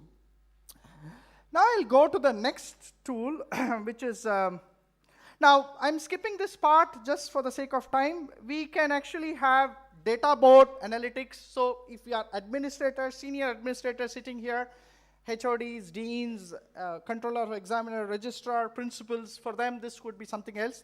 Sitting in your login, you can see what happens either at the student level. So this is what I say, the aptitude heat map, what some student is strong, weak. You can actually see which department is doing well, which faculty is doing well, in which course it is being done. All this is also possible, right? So this is something building it. This is a data of some demo data for that.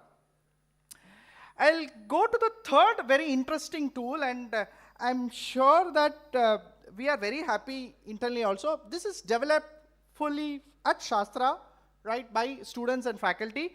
Rather, this is by the first graduating batch of robotics and AI. Robotics and AI was introduced 4 years before, and the final year students of that robotics and AI, you can see in this picture, Shushrit, Manas, and Tejeshwar, along with the faculty, Dr. Venkatesh, they built an app which can convert what you speak to a text and then generate questions. I will also show you another version of this. Maybe Dr. Shankar Sriram will show you. That is again from the School of Computing. Dr. Brinda, with her student, has developed another app. Now, this is tied to what I asked in the Mentimeter. Most of us had, what is the concern? The concern was that we do not know if the students was listening to us. I spoke for 30 minutes. Did the student listen even one word on that? It's not about marks. It's not about grading. I just want to know, did he listen to what I spoke? This was there in your Mentimeter in that rating. Do you remember? This was we wanted. This is our solution from Shastra to whatever all the institutes on how this can be addressed. Now, you have to go to this URL, https://shastra.ai.shastra.edu:5173. Now, you have to register as a, in the sign up process, you have to sign in as a student. So first time, don't use that password directly, you sign up it. You can enter your name, email ID is that FDP, whatever is given to you. Password is again FDP@Shastra. For the student, there is an invite code that is required, and this invite code is this, RAF3YUF. This is a course code after joining. So, sorry, invite code is, sorry. Invite code is this there in this sheet. Let me type it here. Student @60050111122. Okay. So the student invite code, the student invitation code is this one. Student @60050122. Sign up it. Once you have signed in, you can log in. Then you have to join a subject. And for joining a subject, you again need a code. And that code is this one. RAF3YUF. RAF3YUF. I will simultaneously go to my login. Oh, sorry. So these are the people who have joined, right? You can see in my screen that I'll show you the code. Please note it down so that you can tell others. RAF3YUF. RAF3YUF. RAF3YUF.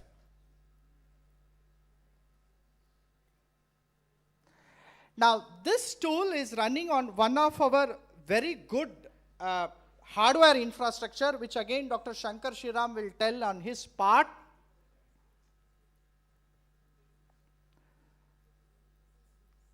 Right. So by the time you join, I'll just tell. So that's on a very good, see, good solutions also require good infrastructure. And I'll just ask Shankar Sriram to tell that in 2 minutes. What is that good infrastructure news is that? So we have been running AI-based algorithms as well as deep learning algorithms on A100 GPUs earlier. And right now we have the state-of-art DGX system from NVIDIA that has got 8 numbers of H200 cards. It is one of the massive compute powers. So what Dr. Naren is showing is right now a model that is built on DeepSeek, whereas the next one that I will be showing you a video will be on Mistral 24B. So we are running a similar kind of project on 2 different architectures, and we are trying to measure the accuracy basis which we will try to converge and finalize which solution we are going to adopt to. So the instance has been natted to a public IP. So from any part of the globe you will be able to access it, use the facility, and then the compute is sufficient enough, and then we will be able to throw open to other colleges as well sooner. Thank you. So both the tools, that this tool and the other tool for which Dr. Shankar Sriram will tell, is both on our server, and that is why you are able to access that. This RAF 3YUF. Now I could understand that there are 62 people who have joined. Now you have joined as students, so that's why it shows here as 62. In every bench at least there's one person who has joined, so that I can go ahead. Right, so I'll just go ahead. Now if you have a course, what you can do is, as you talk, now as I talk, I can actually, I have to just keep it on. I don't need a laptop. I can do this on a mobile also. I don't need any gadgets. You don't need to wear necessarily an earphone. If you want, you can wear, but otherwise nothing. Open this. Now I'm opening it as a teacher. You can't do this because you are on the student end. As a teacher, I'm telling now, I have to go to the class. Class is like this. I have to teach. Before teaching, I'll just set this. I'll open the course that I want to name. So I will just put this. Some names I'll put. I will say record live. For how much minutes you can record. So there's a variation, right? And this app is currently changing. Both the apps are currently changing. So this is state out of today, right? We can have customization. And all you have to do is start the recording. Now, imagine that this is a class. I have to just freely speak. This is just on a mobile. You can keep it on your pocket or on your table. Your voice should be there on this. So this workshop talks about how we can use digital and AI tools for effective teaching learning. Now in this workshop, we saw about Mentimeter, we saw about Shastra AI, and this is a third Audio Spark app that we are going to see, followed by we are going to see what is there on the Gemini AI. You will speak like this. Wherever you want to stop, you can stop. Now once you stop, you can actually play and see, right? If it speaks. Now I'm not sure because I'm on other thing, but let me assume that if it is able to pick up my audio now live, it will generate. Oh, it has not generated because I have plugged in a lot of things, but let me assume that I will do this, or maybe I will delete. This audio, I have to keep it on.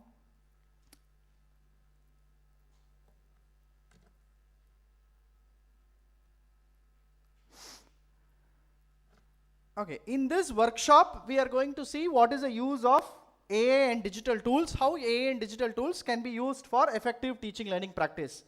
We are going to see Mentimeter, Shastra AI, and an AI app that is developed at Shastra, and also about Google Gemini. Just try out. Is it playing?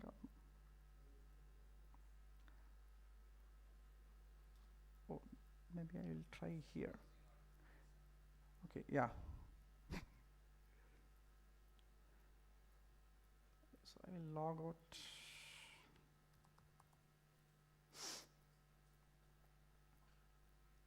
I'll just check it in Chrome once.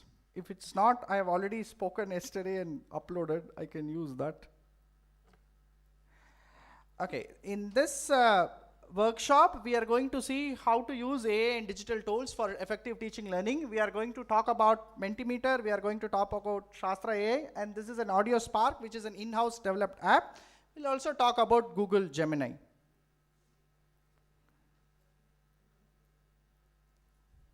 Okay, never mind, let me just see.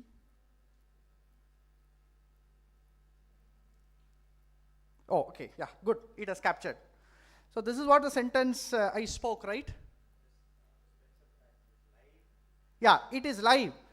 See, this is live, right? Now, for the sake of time, I've just cut short by one sentence. But imagine that it is your class.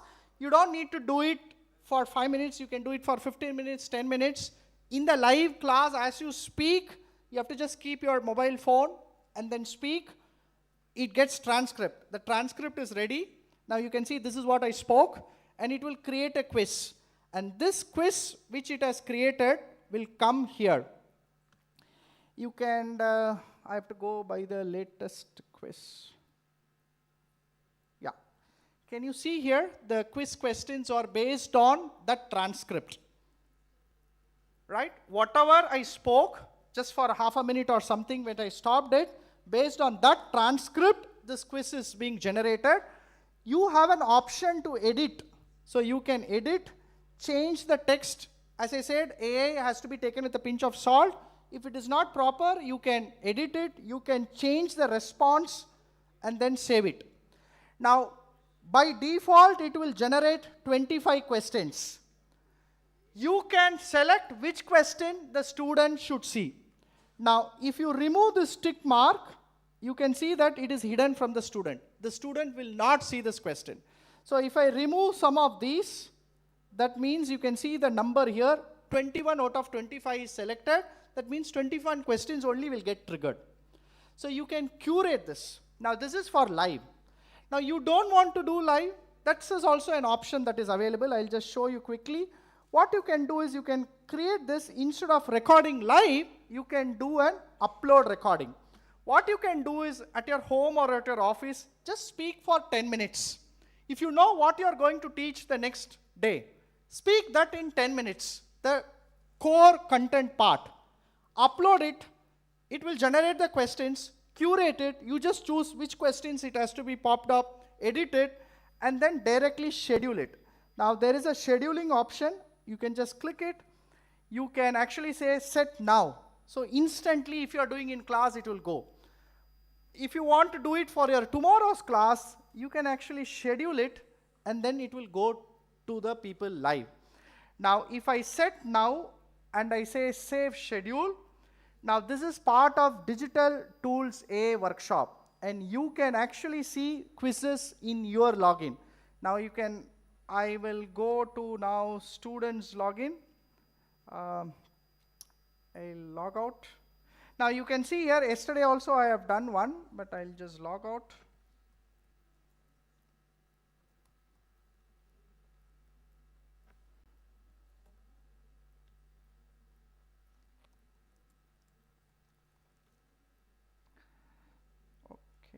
FTP.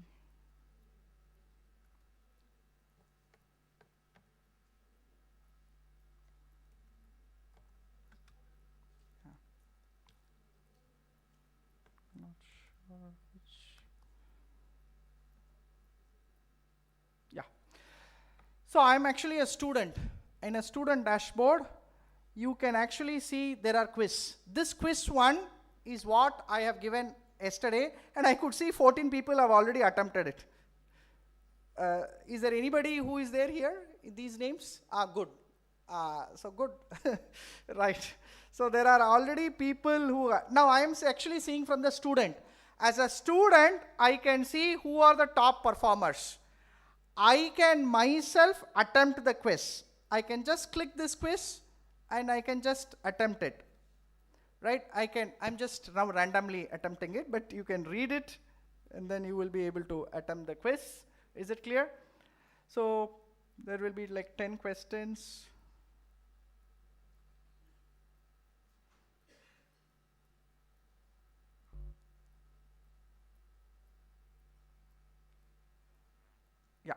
So I got 2 marks, but that's okay. You can retake the quiz. You can see what is your performance. As a student now, I can see as my performance. I can also see who are doing well. Now the quiz that I have generated now, live talking, is also here. You can see here that I have given the name Q. You can see that that is also there. That is also you can attempt. These were, if you remember, I removed 4 questions. So there were 21 questions there. You can see that here. Now if I go to the faculty login, if I go to this workshop, and this was the quiz that I had yesterday, I can see all these people attempted it. So I can have 27 people who have already attempted it. The one that I showed before is actually the student side. Now it's actually the faculty side, right? So what is the takeaway from this? We as teachers had a concern that whether students are listening to us. What is the solution that we are trying to bring forth to the table? Either in the class live or before the class, do a recording of 10 minutes what you want to speak, generate a quiz and give it, right? It need not be everything has to be taken as a final grade, but this can be a small 1 mark of your assignment. Build such small components of mark, students will listen. Now there I would now leave to Dr. Shankar Sriram to show one another variation of this tool.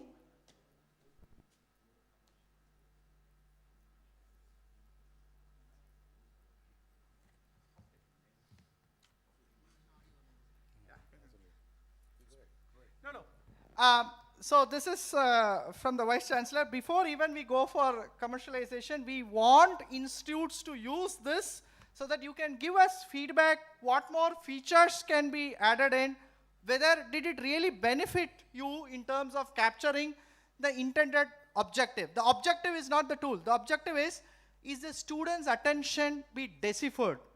Are your students listening you? Are you able to get that? So if you are willing, maybe later on, you can write to us, we will have a formal communication, and then you can use our compute power, because that is again goes to the Shankar.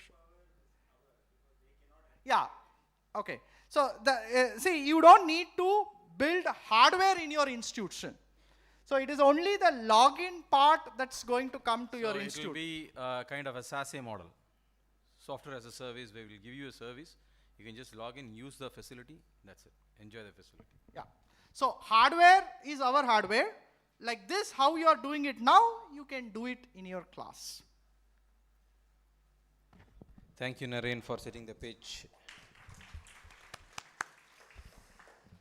So, in line with what we were discussing about the Sastra AI platform that we have built, I was discussing that there are 2 variants of this same logic. One is based on DeepSeek, the other one is based on Mistral 24B.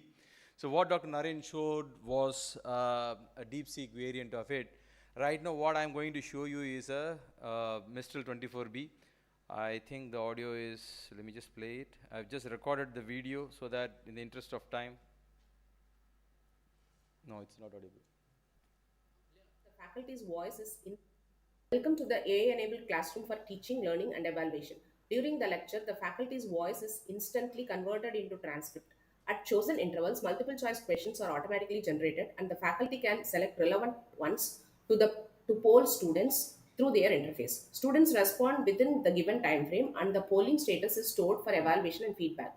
To ensure high-quality validated questions, faculty can also upload supporting materials to the system.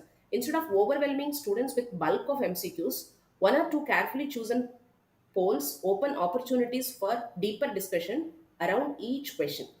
At the end of the session, a summary of lecture will be created, which the faculty can review, edit, and enrich with additional content before posting. So let's log into teacher dashboard. So this is my dashboard. So we can revisit a session, see the manual polls, see the generated MCQs. We can scroll through it, we can send it. We can see the participants, active or inactive, and we can see number of active students on the header tab. We can see the analytics, we can see the existing polls, we can see the statistics of each poll before. We can check the stats of each question. So let's go to the student dashboard now. So after logging into the student dashboard, students can access previous sessions MCQs like view session.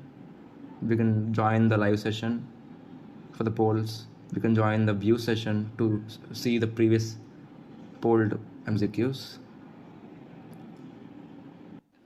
So now we can see the polls statistics. So let's go to the audio transcription, the main feature. So let's choose a file to use as a feature for the AI to select from. So we can select the time segments to send the MCQs. You can click the start button. So the audio transcription will be started. So as we speak continuously, the voice will be recorded and transcribed and sent to the workflow after every 5 minutes. So let's see how the MCQs are generated. So let's go to the generated MCQs. So here are the MCQs generated. Let's poll them to the students. So we can send the MCQs. It is a live polling where students can answer the poll. So why I have used this feature? Because students can be more engaged through this feature, because teachers can discuss the answers, discuss the feedback from students.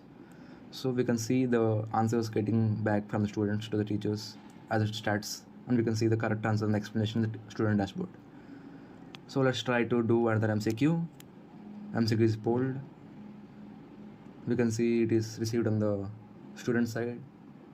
They can poll it. They can see the answer after everyone polls, and after 5 seconds to make them get ready for the answer decision. So let's try to do the manual MCQs now. So we can type the answers, give the options, everything. We can create a poll. It will be sent to the students. They can poll. So this is the same feature as the generated MCQ, but it is a manual polling feature. They can see the answers, everything is the same. So this is my Sastra AI platform. This is the features we have built. Thank you.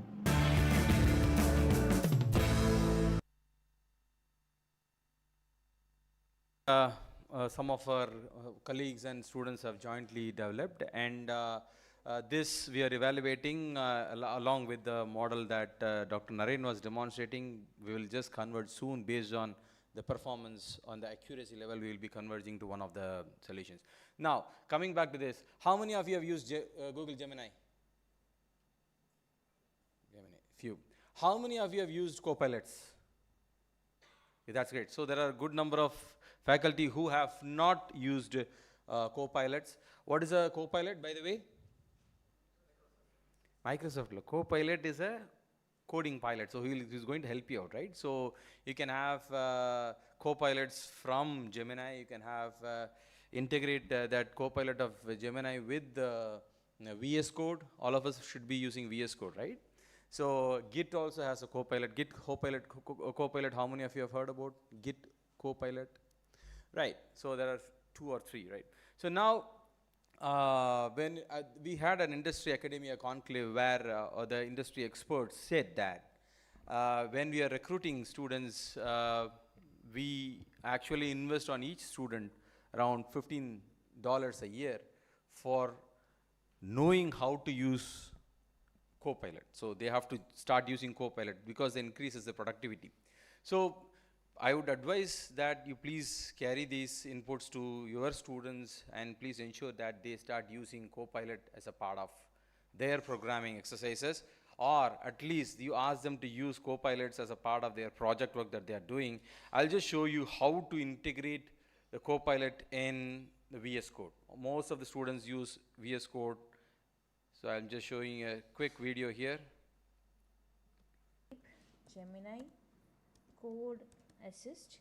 So then we just can a second, let me just Gemini. play from the starting. Hello everyone, this is the video about how to integrate Gemini Code Assist in VS Code. So I have opened VS Code. Now there is as usual, whatever icons are there, it is present.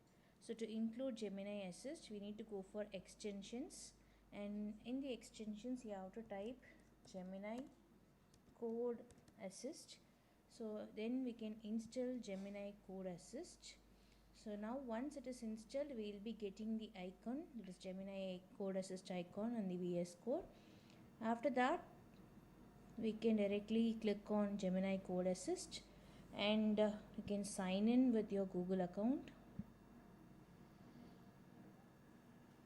So once it is authenticated, we can close this window and then we can go back to VS Code and we can use it as a AI assist for generating the code. I'm just typing function for matrix addition in C.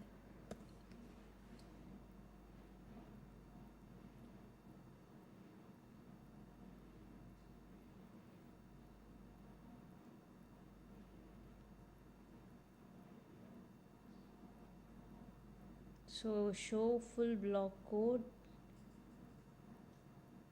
will let us see the full code. We can just copy it to clipboard and then we can paste it here in the VS Code.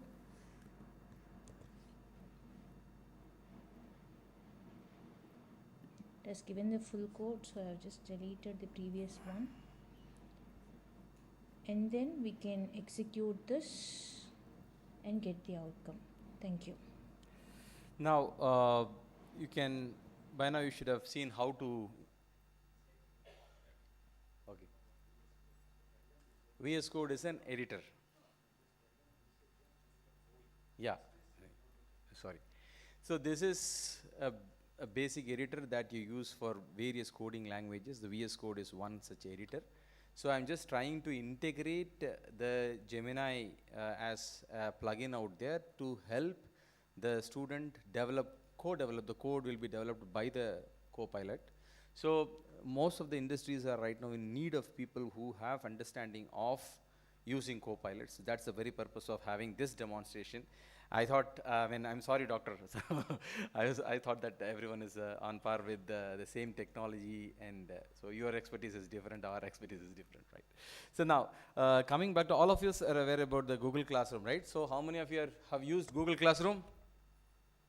Almost 80%, right? How many of you are effectively using Google Classroom right now? That's great, that's great. So now you can just get into the GCR Google Classroom that I have created. 130 accounts that have been created, and I've already onboarded all of you onto the GCR, and you can find some of the content out here. So first of all, the second you get into, is my screen visible? The second you get into the GCR, you will find something called as Gemini here. Right, so this is free. How many of you are aware about Gemini is free for the next 1 year? 3 of you, 4 of you, right? So for the next 1 year,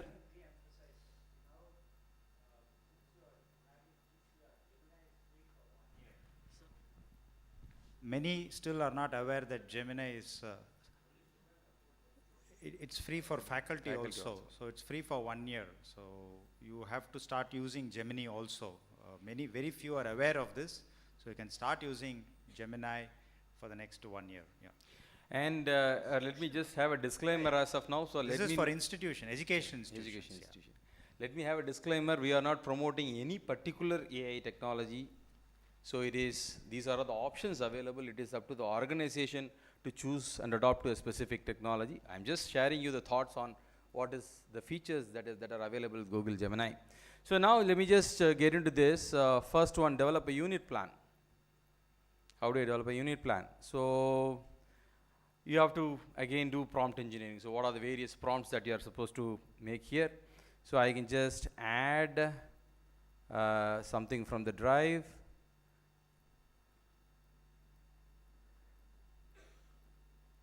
So I'm just uploading the PDF out here, the application layer, insert.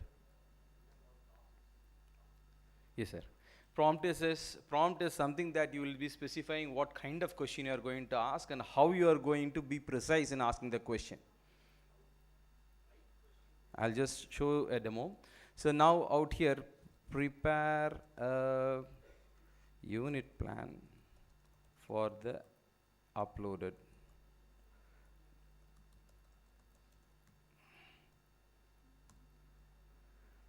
So I've just asked the question. It will ask me question again now because the question is not complete.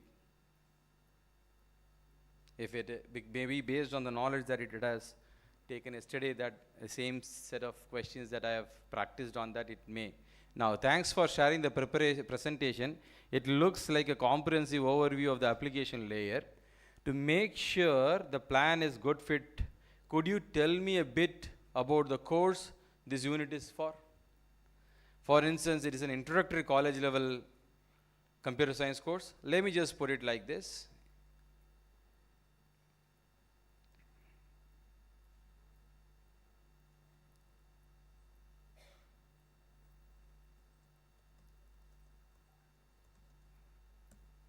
Again, I am just very crisp. I have not made it clear to the LLM. So now it is asking me a question. So how much duration would you want to, right? So how long do you have for this unit? Let me just take it as a 2-week sprint.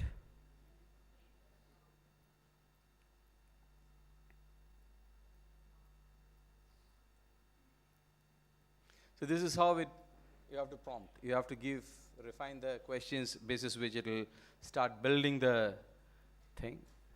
So what is that you are trying to start outlining a plan? What key features would you like me to include? So maybe learning objectives, essential questions, key vocabulary, and all 4.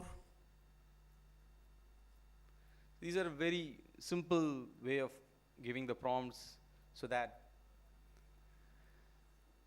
it is asking, is there anything else that I should know? Nothing. Please build the unit plan.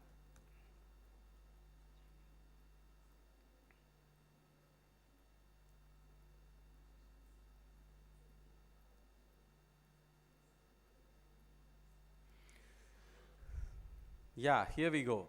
So that will reduce a lot of our time in preparing a lesson plan or a unit plan.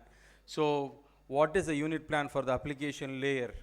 A 2-week sprint, essential questions, how do different applications, web-like browsers, all those questions are given, the learning objectives are given, the key vocabularies are captured, and then the suggested pacing. Day 1, what am I supposed to do? Day 2, what am I supposed to do? All based on the knowledge that I have given in the form of a PDF file that I have given. So this is the content that I want to cover over a period of 2 weeks time. So it has actually prepared me a paced manner, what topic should be covered on how many days. So that's one part that you should be happy to use. Let me just show you one of the, I'm sorry. In the GCR, I have already pasted. Yesterday night, I have prepared one, and then I have just pasted the unit plan for all the 5 units. So you can find this entire thing. So I have just prompted in such a fashion that for each unit, I'll have to dedicate 15 hours of time. So 4 units. So it has just clearly given me the breakup of how this pacing guide is going to help me out. So hours 1 to 3. This is what I'm supposed to cover, hours 4 to 5, so on and so forth. In addition, it is also going to give me the learning objectives along with the key vocabulary that students as well as faculty have to ponder. Now, the next one would be on the creating a jigsaw activity. Now, if you go ahead with the jigsaw activity, you can create a jigsaw activity. Oh, thanks. So I'll say that I'll just upload files again. Again, I will say that I'm sorry. Application layer.pdf. Okay. Create. I'll just refine the prompt now. Create an activity for a class of 60 students where a group of 6 will perform an activity which is application oriented. Now it is still going to ask me some more questions.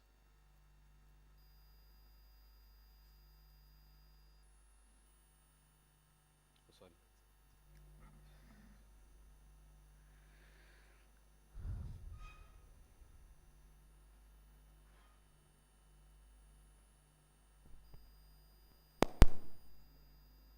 I'm just looking, I created something yesterday, if I can show it, because it takes time, yeah. So it is again asking me a question for a graduate level.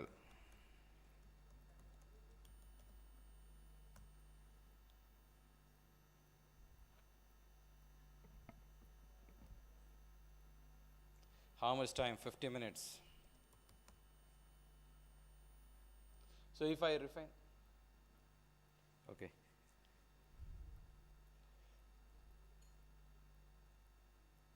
Nothing else.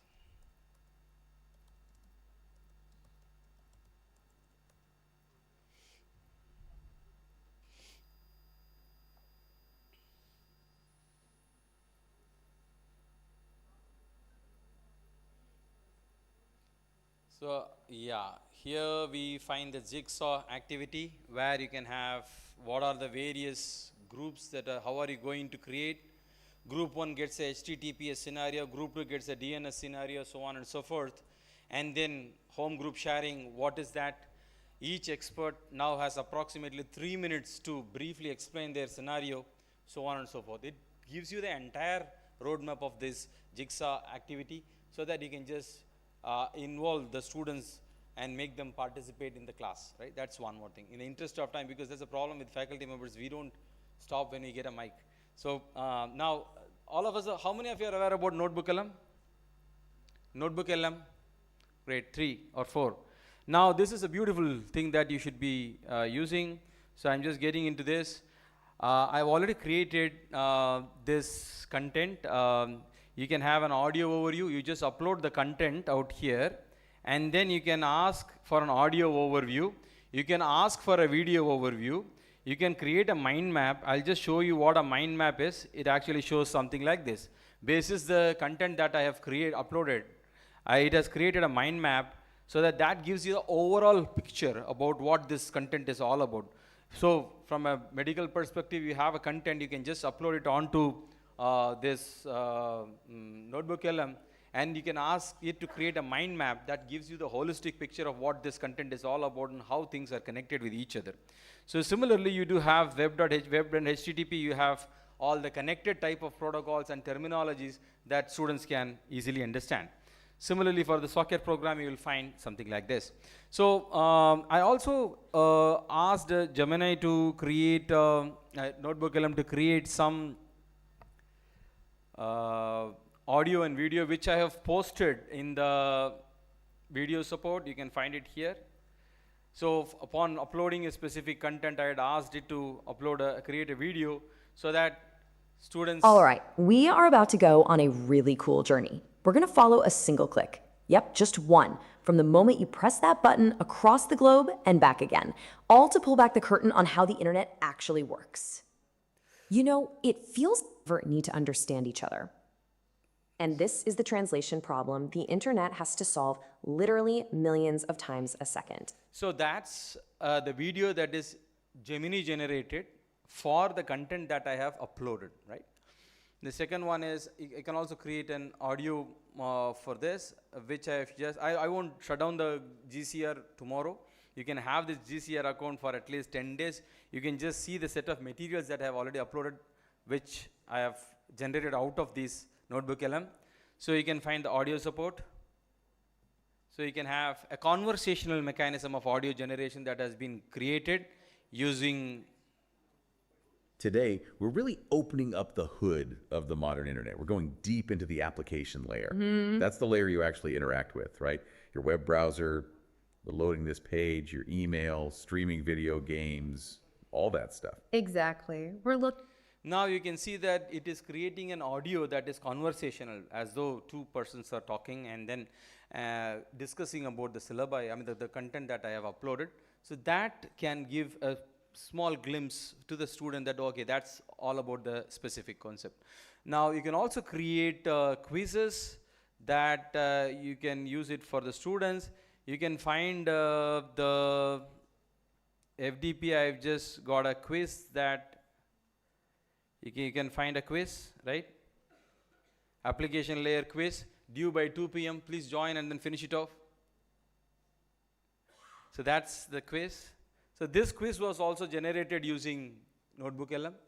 And you can see this entire thing, I didn't do anything. You'll have to just cherry pick, okay, am I going to allow this kind of question or not? I can just specify this.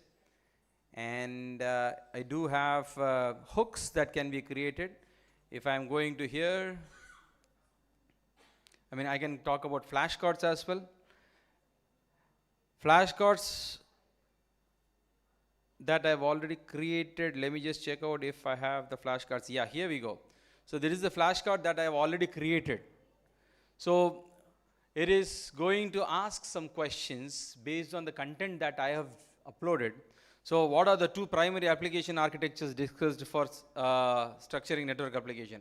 Press spacebar, it will give you the answer. One is peer-to-peer, the other one is client-server. Go next to this. In a client-server architecture, what are the three key characteristics of the server? Spacebar, you get the answer. So you can use these kind of flashcards in the class to attract attention of the students. So if it is going to be a monotony of just continuously discussing, students may, concentration may go out. So you'll have to gain the attention of the students by having some activities in the class, and this flashcards can be a fancy thing that you can try it out in the class. So in the interest of time, I'm just winding up. Till now, whatever we have discussed, so we have tried to do as far as possible, we try to communicate with the various techniques and technologies that can be effective in delivering the content in the class. So Notebook LM is one thing that you can try out, and Gemini, and already our Vice Chancellor and Dr. Naren has already given you insights about how to use the other tools that are hosted at Shastra. Vice Chancellor, sir. Before I conclude, just one more information that Dr. Naren just shared. This professional ethics course that we demonstrated, using our co-developed AI tool, there we had an assessment module where questions came out, case study situations, and the student has to spontaneously answer, and the video gets captured, and then assessment is done based on the video capture.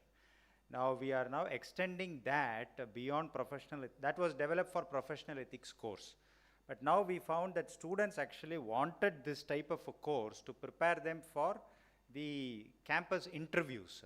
So what we have done now is, I just got to know this, we have tested the prototype also, it's working well. We have created an avatar. So now avatars are also part of the AI triggered ecosystem. So for, let's say, if a company X is coming for recruitment, we will have an avatar as a senior executive of company X, and we will define these are all the job profiles. So the avatar will come, ask questions related to that, and then that is actually an AI agent. And then as a student, I respond. Rather than the avatar telling me whether I'm right or wrong, it will prepare me to make sure that I get the right answer. So if I give a wrong answer, it will again prompt and say, no, this is not the way you have to answer. Why don't you think this way? So again, a student thinks and responds. Till the student gets the right answer, the avatar, the AI agent interacts with the student and makes sure for that question, the student understands what is required and finally answers it correct. And then we build a library of such questions so that a student is well prepared to face an interview through these types of avatar-driven mock interviews, and thereby enhances their students' employability chances. This is one. And lastly, as I said before, this intervention, the voice to text to questions conversion, this happens in our remote DGX system. It's a huge compute power. So it's not possible to duplicate such compute power in each institution, sir. But we will reach out to you, since we have 100 of the participants' data, we'll reach out and tell you this is how you have to log in into this network, and you can start using it. You will in fact start enjoying, and then we'll also perfect the system, after which we will reach out, we will install it in your facility so that we can make sure that the DGX that is available, the compute power, is shared with more number of institutions. That way, that will maximize the purpose for which this entire workshop was conducted. While the other AI tools that we are co-developing that I was mentioning, if you are interested in experimenting that, we can connect you with the right set of people. You can choose what is relevant for you, do a pilot, get feedback from your own internal stakeholders, your students, your faculty, your management, and then try to see if you can build a larger ecosystem out of those pilots, which are customized to your requirements. And that way, you will feel that this is actually creating a lot of value, not only for the learners or the students, but also for the faculty themselves on a variety of dimensions that actually you don't think at this point of time. But when you start using that, you will yourself also find that this can be repurposed for many other applications, and that's where your creativity will add value to this product or service. So thank you very much. I am assuming that there is no time for question and answers, but anyway, since there is lunch after that, we can take questions and have an interactive lunch as well. Thank you.